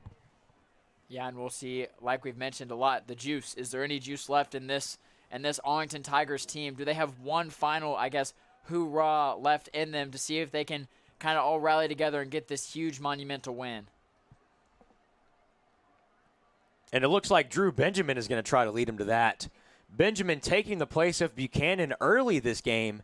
Even in the Germantown loss last week, Buchanan played every snap. But Kylan Spears is going to be the one to get the action. He's going to make it all the way down close to the first down marker, maybe even past it to give the Tigers a first down. And you looked at Benjamin as maybe the highlight there on his first play in the game, but it's going to be Spears instead. That might have been Arlington's first 10-yard play on a first down this game. I believe it is. So ultimately, I mean, Drew Benjamin didn't have a great effect on that play because it was a run play, but still a good sign as they get shut down right away. Yeah, that's going to be a good stand there from the Houston defensive line, having none of the last play out of halftime. That is going to leave them with second and it looks like 11 there, second and 12. And when you have good plays, I mean, I keep repeating it, a lot of good teams in today's world of college football and NFL football, they apply tempo a lot. We'll see if Arlington can utilize that, especially after these big successful plays. Mm-hmm. Benjamin, 3 wide receiver set here. Kylan Spears in the backfield will probably go in motion. This is sort of a confusing set for the Tigers, not clear on what they're going to do. They do go in motion there. Benjamin back to pass for his first look of the game. That is going to be a little bit ahead of Landon Seward. Welcome back to high school football, Seward, but that's going to be a little bit thrown too far. Yeah, and I think that Drew Benjamin just put a rocket on that ball, sent it straight into the hands, and that's ultimately the reason that the defender dropped it. But it was a great pass. It was a powerful throw, just a little bit ahead of him. And if I'm Arlington, I'm risking his arm every time right now. That was a very powerful throw. The only thing that Benjamin has shown in his appearances so far is that he is at some points unaware of the pocket collapsing. But there, if you get the ball out that quickly, you've got nothing to worry about. Benjamin drops back to pass yet again. Man, again, like I just mentioned, unaware of the pocket collapse. He can't get out in time. 2 wide receivers down the field, but he had no chance. Benjamin's going to be sacked on the play. And I'm going to say they don't go for it here, and they're probably going to punt it. Hopefully no roughing the punter, but I would not be surprised. Looks like some players are coming off the field, including the long snapper in Mullins. It is going to be 4th down as they are making their way off the field. I think they were slightly confused at what down it was. The marker was still showing 3rd down. Just now it was moved to 4th, but it looked like they were contemplating going for it there. I hope they weren't because it's still earlier in this 3rd quarter, and they're going to need that defense fully ready and that offense fully ready. So hopefully this defense, with a little more of a replenished and restful legs, restful arms, their bodies are ready to go for the second half, and hopefully they can get off the field quick. Tristan Lurie back to receive this punt. A guy that has caught 2 very impressive passes, one of them being a touchdown and the other a sideline toe tap catch. And that's going to be a drop by Ford. Oh, my goodness. The ball is going to stay in Tiger territory. Another miscommunication with his hands and his brain. Don't know what happened there, but it's going to give the Mustangs, again, fantastic field position with what should be a weary defense. I'm surprised that the kick went that far considering he dropped it and got it off on such short notice. But those are things that you really need to clean up, and it's been a struggle, Arlington being on cue just this game. They're really going to need to pull that together. This game is going to get away from them really, really fast. And no one on the left side of the field for the Mustangs here. Lining up 2 on the right. Again, no Vice. Probably won't mention that the rest of the time, though. He's been out for at least a quarter. That's going to be a handoff. Multiple Arlington linebackers in the backfield trying to stop Drew Haynes, the running back, with that first running touchdown in the 2nd quarter. And it looked like he was going to get tackled behind the line of scrimmage, but broke the first tackle to run into a swarm of Arlington defenders. Good job of picking up the broken pieces there for the defense. Mustangs run it again to the outside. Looked like a counter play. Faked right, went left. He's going to be stopped there by, again, a multitude of Arlington linebackers. Markham Williams there on the stop. I do think he got the first down right before he was pushed back, and they are going to move the chains. This Arlington defense is struggling a little bit getting going to start the third quarter.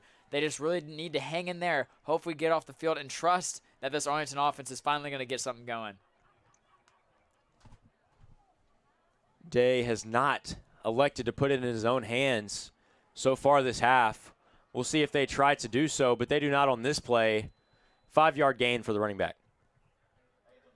Something that I've noticed when it comes to the Arlington defense is after the offense scores a touchdown or gets some points on the board, they are rejuvenated completely, and at least the next drive that they go out there is one of the best drives they have, whether it's the first drive of the game for them or the 17th. They typically they just need that spark. They need to know that the offense is there with them just to get going a little bit. Day hands it off again. Houston coming out and running it every single play from scrimmage in the second half.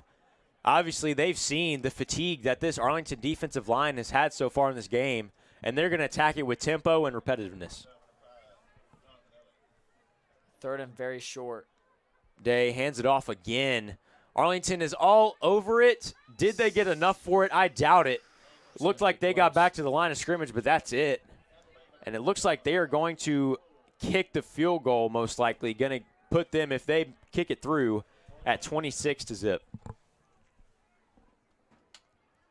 I mean, why not? If you're up this much, why risk giving the Arlington offense momentum? And when you've got a guy that has a powerful leg like this guy, George Vizina, why not give him a shot? I think it's still a good job by the Arlington defense for finding a way to stop him on 3rd and short. But looks to maybe be 26-0 if he can get it through the right. Looks good. Yeah, that's going to be good. Powerful kick there by Vizina. 26-0. Houston Mustangs over the Arlington Tigers. We will see you back in a minute.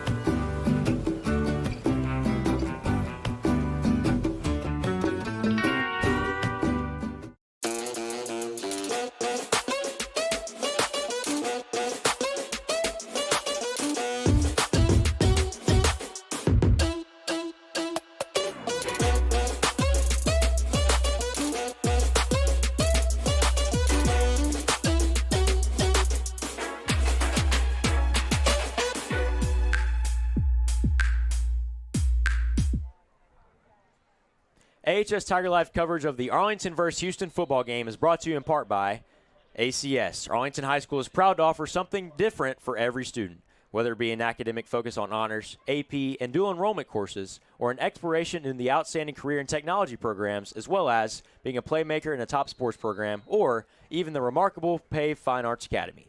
Think, create, and achieve. Also sponsored by Tiger Life Media. Tonight is brought to you by us, AHS Tiger Life, the official media publication for Arlington High School. Tiger Life Media is a student-made and student-managed production. To see what we do, visit ahstigerlife.com. And we are back. Arlington with the ball. 1st and 10 at the 20. Just inside the red zone for themselves. And Arlington looking to put Dalen Gary in now. This might be his first appearance on the season as he is lined up on the left sideline. Looks like Buchanan is back in the game for the Tigers. He is slammed. Oh, my goodness, he's taken a beating this game. It looked like that was going to be number 8, Killebrew again. He has been all over the field today. Man, Grant Buchanan thrown to the ground again. He's just taken all the punches as Drew Benjamin is going to come back into the game. Hey, Blake Beveridge is watching it. Turn up the crowd on you. Just slightly. 2nd and 8. Even though Buchanan was thrown down on that play, he's back on the field, but it looks like he's injured and rattled up. It looks like Benjamin. Benjamin is on the field. Yeah, Benjamin is now. Buchanan took that first play. We'll see what kind of thing they're going for here. Hare in the backfield again. Hare is such a good running back when he gets in space because if he's on a one-on-one, he's not going to try to juke you. He's going to run right through you. But there, if he's lined up against 3 or 4 linebackers, it's very hard for him to do anything he's capable of. It's going to be another pass play here for Benjamin. Hopefully he can find his way for a first down with that powerful arm he has. Mark, text me the email address. Benjamin stays in the game for a 3rd down and 9. Evan Ola in the backfield. if you've ever needed a play, if you're Arlington, the time is now. Benjamin drops back. He's looking a little deep. He launched a rocket there. Could have been picked off, could have been caught. Either guy had a chance there. Hare was the intended receiver on the play, but Chase Manning in coverage. And, okay, here comes the punt unit now, but always slow to come onto the field. It looks like Tommy Miller is looking to see if he should go for it or not on every fourth down situation. I mean, when you're down 26, you're out of options, basically. They've got to do anything they can to try to put points on the board, but if the punt game isn't working, if the special teams isn't rocking, then it's going to be very tough for Arlington's defense to have good field position at all. A good punt there by Ford. Typically not the punter. We have not seen Salatel, even though we thought he made an appearance. But that ball is going to roll down to the 41-yard line to give the Mustangs the ball. They're running out immediately. They're ready.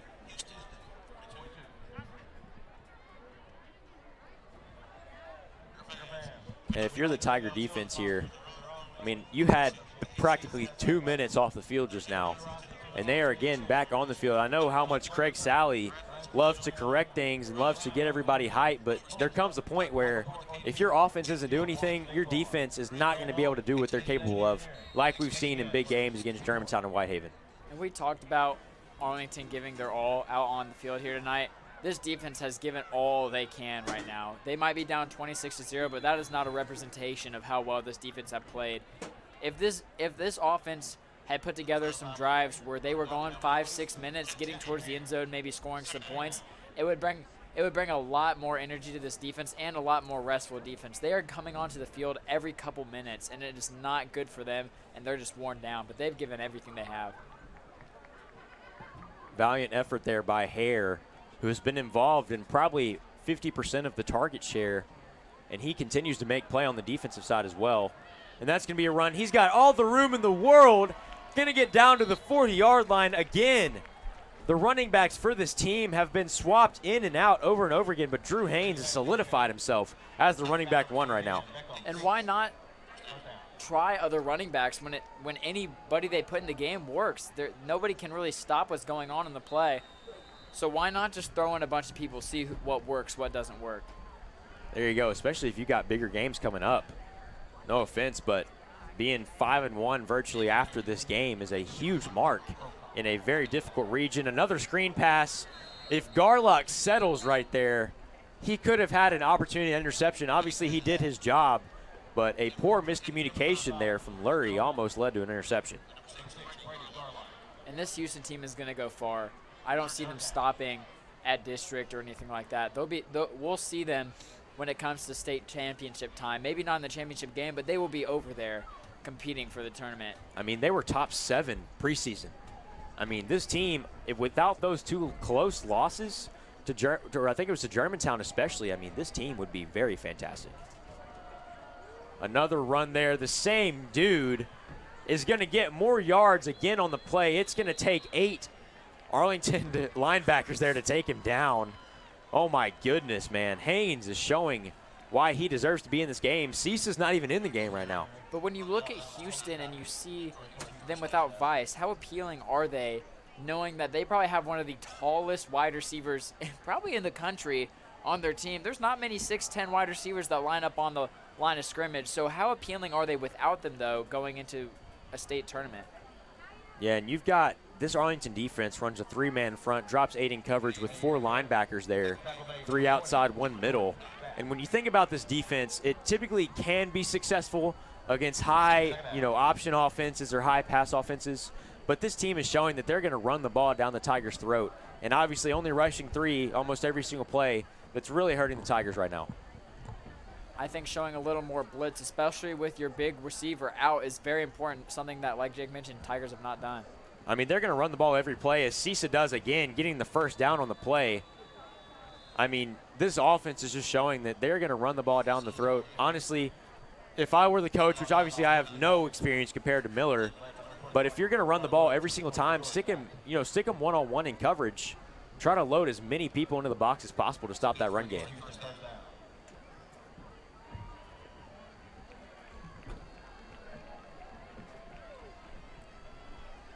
Day, someone we talked about very highly at the halftime report, has handed it off very well. Cisa again is going to get 9 yards on the play. Bats and Green in coverage there to stop him, including Jonathan Elliott. I mean, this team, when you look at this defense, is solid. Fatigue is starting to set in, though. I really think that they need to move more towards the blitz. The wide receivers are really not doing much right now, and it's just because the run game is so strong. Like, there's no point. What a great tackle, by the way. But right on cue. There's no point in not trying to get a blitz and make the QB work for it a little more. And Smith obviously learned a lesson from the last contest we saw against Whitehaven at home. That man was rushing the quarterback on every single play, almost offsides every single play. Just had a really good jump on it. We haven't called his name once tonight. I'm wondering why. Maybe he just went all in on, scouting, and I don't know what it was, but tonight he has not had the same impact as he did against that Whitehaven team.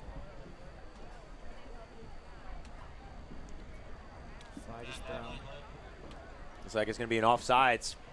Maybe Smith got in the backfield and 1 and 2 again.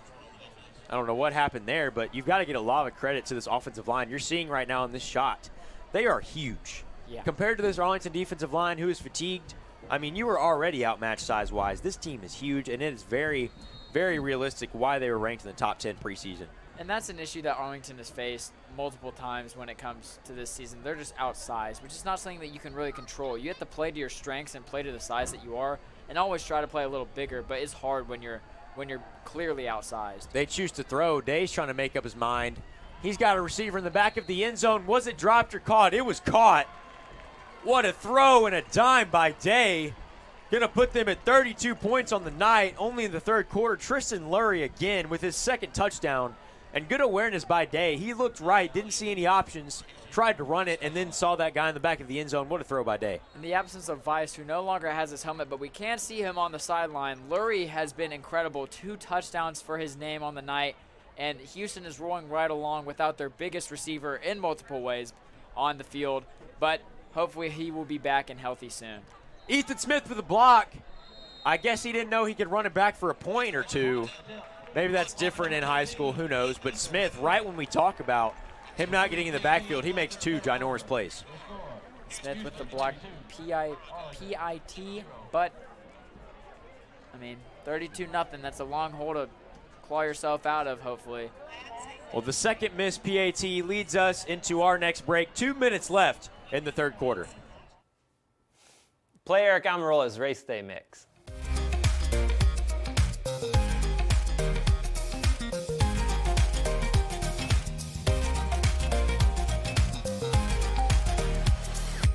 Do you have a business or organization you want to promote? Advertise here. Reach thousands of potential customers throughout the year and show your community support for the Tigers.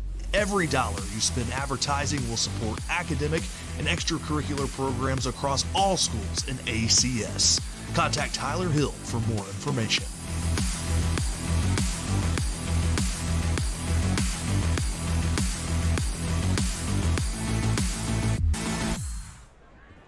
Another touchback there, but look at those Friday night lights.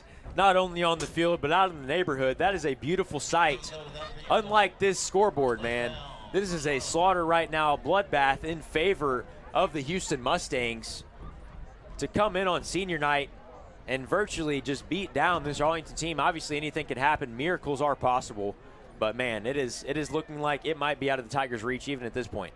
Yeah, and the Tigers are just starting with the ball from the exact same place they've been starting it since the third quarter started. We'll see if they can get anything going, though, down 32-0. Looks like it's going to be Evan Ola, the senior, getting to the outside. That's going to be a good gain for him, 7 yards right there. And whenever this Tiger team can get off the line of scrimmage and get some space, it looks like they're working. One of the better runs on first down that we've had so far this game for the Tigers. Hopefully they can keep that momentum going.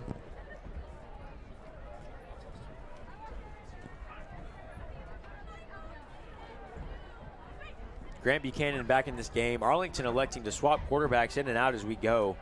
Maybe a swap with Jackson Lyons is in order. We'll see what happens. Don't know if he is 100% clear on his shoulder and back.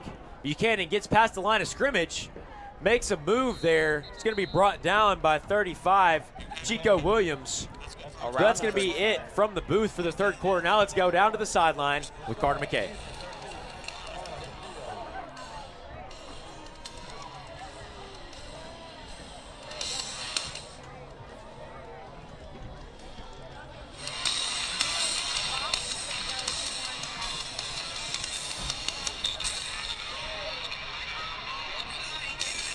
Well, thank you, Carter, for that report.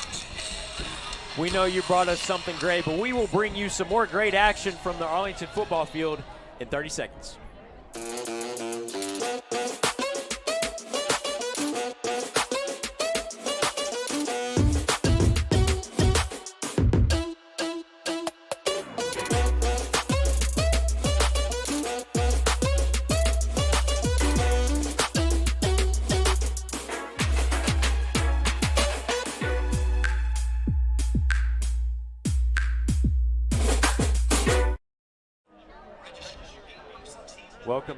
Welcome back. We are here live at Arlington High School. We've got a quarter left of action here for these seniors on senior night. Arlington looking to get some points on the board as it looks like they have all seniors out on the field right now. So we'll see what we can do here.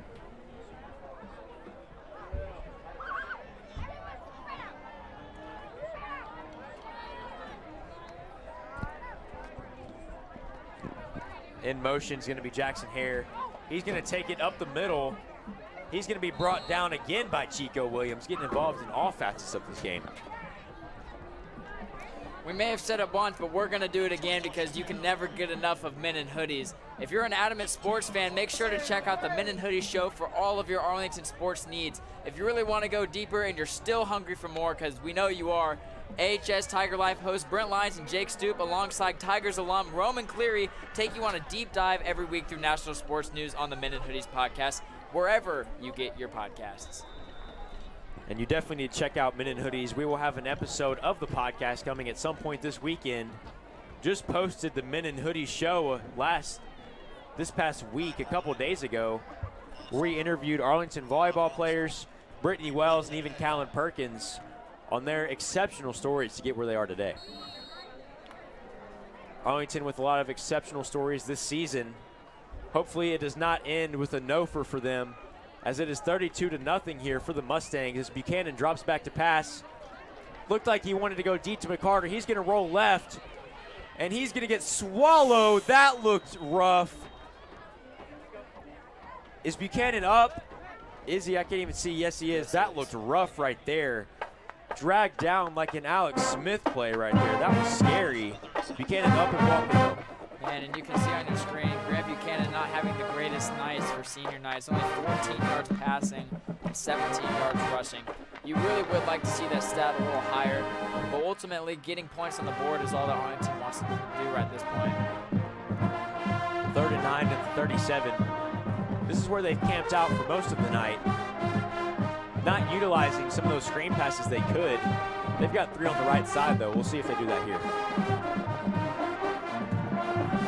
Instead, they fake a screen pass where 60% of the coverage was. Don't really understand that call by Miller or Grant. It looked like he had some guys wide open on the right side. Arlington is going to have to punt. Mullins getting a lot of action so far today. Yeah, he really is, and a lot of really interesting action because, you know, he's part of that process in which the punter is being roughed up on. So he's really been a big part of this team and a reason that they might not be down 50. Seems like whenever he's on the field, good things happen. Maybe we need to put him at quarterback. I'm just kidding. Grant does a great job. See, I pulled your finger there. But another great kick. Mullins, I mean, let's just talk about Mullins. Another tackle there on the punt. He's going to get involved in everything he can. But this defense has been over-involved, getting back on the field for I don't even know how many times and how long they've been on. But it's definitely 80%, no doubt in my mind. Yeah, waking up in the morning tomorrow is not going to feel very good. But, you know, you get that bowl full of Fruity Pebbles after a good night's sleep, and I'm sure you'll be all right. I mean, they need some Cinnamon Toast Crunch right here, the undisputed best cereal of all time. Why would they settle for some Pebbles when they can get some Toast Crunch? I think Reese's Puffs is a little better. Day takes it out again. Went down pretty hard there, but he's going to get back up quick. This offense electing to run the ball almost every single play. And why not when you've got a running clock and you're up 30?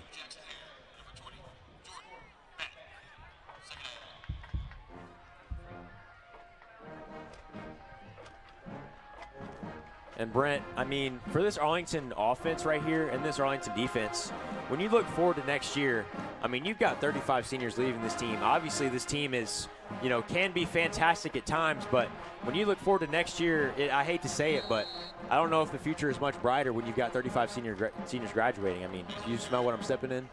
Yeah, I really do smell what you're stepping in. I think that it's hard to be a team like this. Arlington is not a bad team. 4-4 is not a bad record, but it's really hard when you're just around middle of the pack and you really have to rebuild a team that wasn't in a championship phase in the first place. They're going to have to completely have a whole new look offense, defense, and special teams. So it's going to be interesting to see what they look like. Number 34, the running back yet again. Oh, my goodness, man. He's not the fastest, the quickest, or the most elusive, but he's going to find the hole and be patient. That's exactly what we saw in Jameer Gibbs last week when the Crimson Tide took on the Volunteers in Knoxville. I know Tennessee ended up coming up with that win, but that is exactly what Gibbs was doing on the offensive end, and he's utilizing that right there. And we've got to shout out a Memphis man, John Morant, with 40 points through 3 quarters right now. I mean, when you talk about long shot MVP candidates, Brent, I know you're a Golden State Warriors fan, and we're kind of at a feud right now, but what are you thinking with that? Do you think he's got a shot? I think that John Morant would be beating Houston right now. And just like Jordan Batts doing the same thing, he's going to throw him down almost like he did to that Whitehaven wide receiver. Man, when he's got the chance, he's going to pick you up. You better not go near him on the offensive end. Yeah, Jordan Batts is a certified dog. Yes, sir. Thought you were going to bark. Yep, there you go. I knew it. He's going to bark. There's that going to be the replay of Batts. And that's a new running back. So you can see why that happened there. That's going to be 39. He's not even on the roster. Man, Batts took advantage of it. Day's going to elect to run it again. Oh, my goodness. And you see here, I mean, this offensive line is fantastic, but you've got to give a lot of credit to Drew Haynes, because it seems like every time he catches he runs the ball, there isn't that much room, yet he finds it. That just shows his experience in getting around that box. I'm just talking, this defense has been ran through the mud, and they still found a way to force Houston to punt the ball. And this game, they've been on the field so long. Like this team is showing a lot of heart. Yeah, this is a rough game so far. That's going to be a punt, though. McCarter going to elect to let it bounce. Probably a bad decision, but it unfortunately bounces for Houston right back to where it was. And Houston's going to be up 32-0. We've got a running clock here in Arlington. And this is not ideal for a senior night, but for what Houston is typically used to putting on teams, this is not that bad of an outcome for the Arlington Tigers. Obviously, this offense, you've got more to be desired, but for what they've done to other teams, this is not that bad of an outcome. Yeah, and I think that give some, take some. Arlington took Cordova's homecoming from them, so I guess Houston's taking Arlington senior night from them. Nikhil Larry looking like he's going to get involved. Benjamin keeps it himself. And Arlington trying to get every senior involved as we round out this game. I mean, we expected from the start to finish that the Arlington Tigers, like Brent said, would be like dogs, but really, it's been more meow meow. I want to call them kittens now. They're putting a big. I didn't say kittens. I mean, cats are ferocious, man. They've got smart minds. They're lethal, but they're the Tigers. You don't meow meow. You roar when you meow. Tigers can meow. Yeah, but it's more of a big, like, you get scared if a tiger roars at you. I wouldn't get scared at that. Well, that's exactly why they've been meowing today, and that was the point of the illustration as Kylan Spears gets 8 yards on that run. When we score an 80-yard touchdown here, you're not going to be saying that. I'm going to be saying rah, rah if we score an 80-yard touchdown. But we'll see if that happens here. We're having fun up here in the press box. Why not? 4 minutes left in our last high school football game. This is fantastic. Kylan Spears and Drew Benjamin again in the backfield. And this Arlington offense just looking to get something going.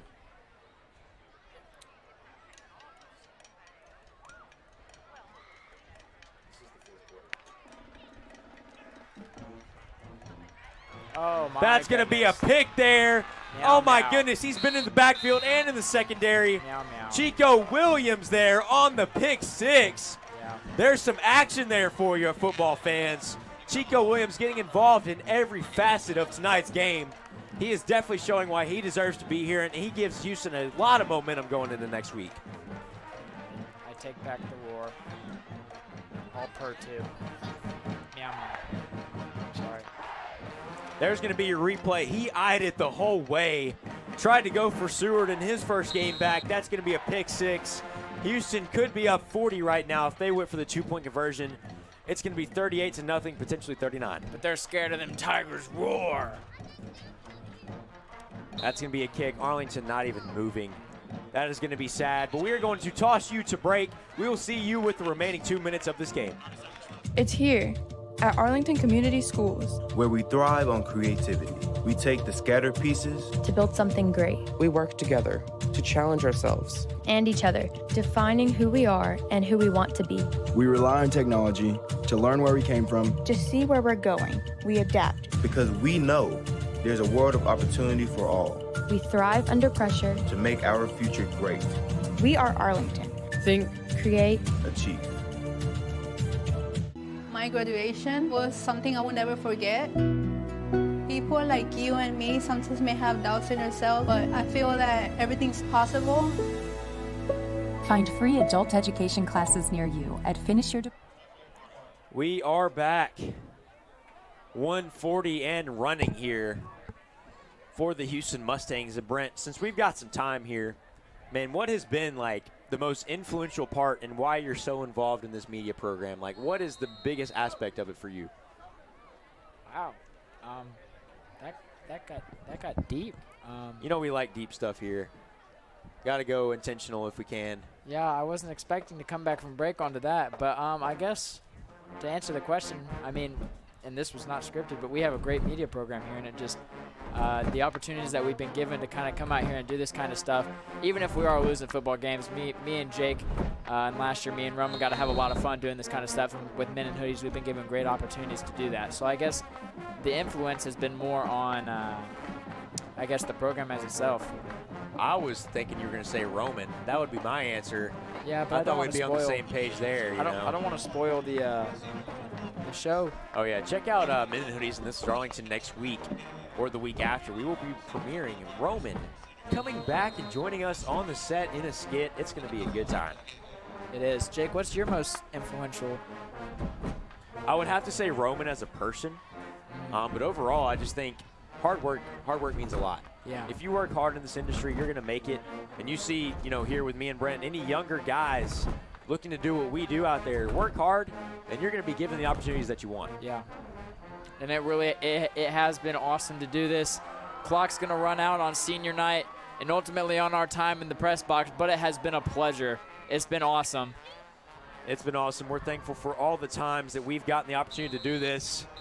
That's not going to end very well for the Arlington Tigers. That is going to be a tough wrap. But it sure did end well for us. That's going to be a tough wrap to what started out as a 4-2 season for the Tigers, the best record we've had in a while. And now 4-5, riding a 3-game win streak, losing 4 weeks in a row, including fall break. Man, this is not ideal for the Tigers. What do you think they need to do as they look forward to next week? Well, I think there's some key takeaways that we can look at from this game. It's that the defense is still playing very well, even against good teams. If they had a little more rest under them, this could have been closer. The defense is still playing fine, and that's something that ultimately is the end of the year, and now that you can't make the playoffs, it's going to be a little rough. But that's the key takeaway for me. Another thing is that they did still show a lot of heart out there. Even if the offense never really got it going, there was a lot of heart on that Tigers team. And thirdly, I think we all are now undisputedly agreeing on the fact that Cars 2 is the best cars in the industry. Yeah, I think so too. It's been very important. As we go down to a sideline report, Carter McKay is with the winning coach of the field. I'm here with Houston's head coach right here. Coach, how do you feel about y'all's performance tonight? We had a lot of penalties. It wasn't too bad, but The defense played well, and just happy to come away with a win anytime you play in this region. Coach, what are y'all's preparations going to be for going into the playoffs after y'all secured this win? Well, we still got one more to go against White Station. We need to win it, to secure our seeding in the playoffs, and we got to take them one game at a time. Still dealing with kids here. Thank you, Coach. Thank you, Carter McKay, newest member of the media team. Good to have you on our side. And that's going to be a wrap from not only the Men in Hoodies guys, but me and Brent and this Arlington home live streams, guys. It was a pleasure to be with you this season. That's going to be a wrap. Brent, anything you got to say? It was awesome. We enjoyed it all. It's been a great ride. Well, that's going to be it. Arlington Tiger Country. Let's ride.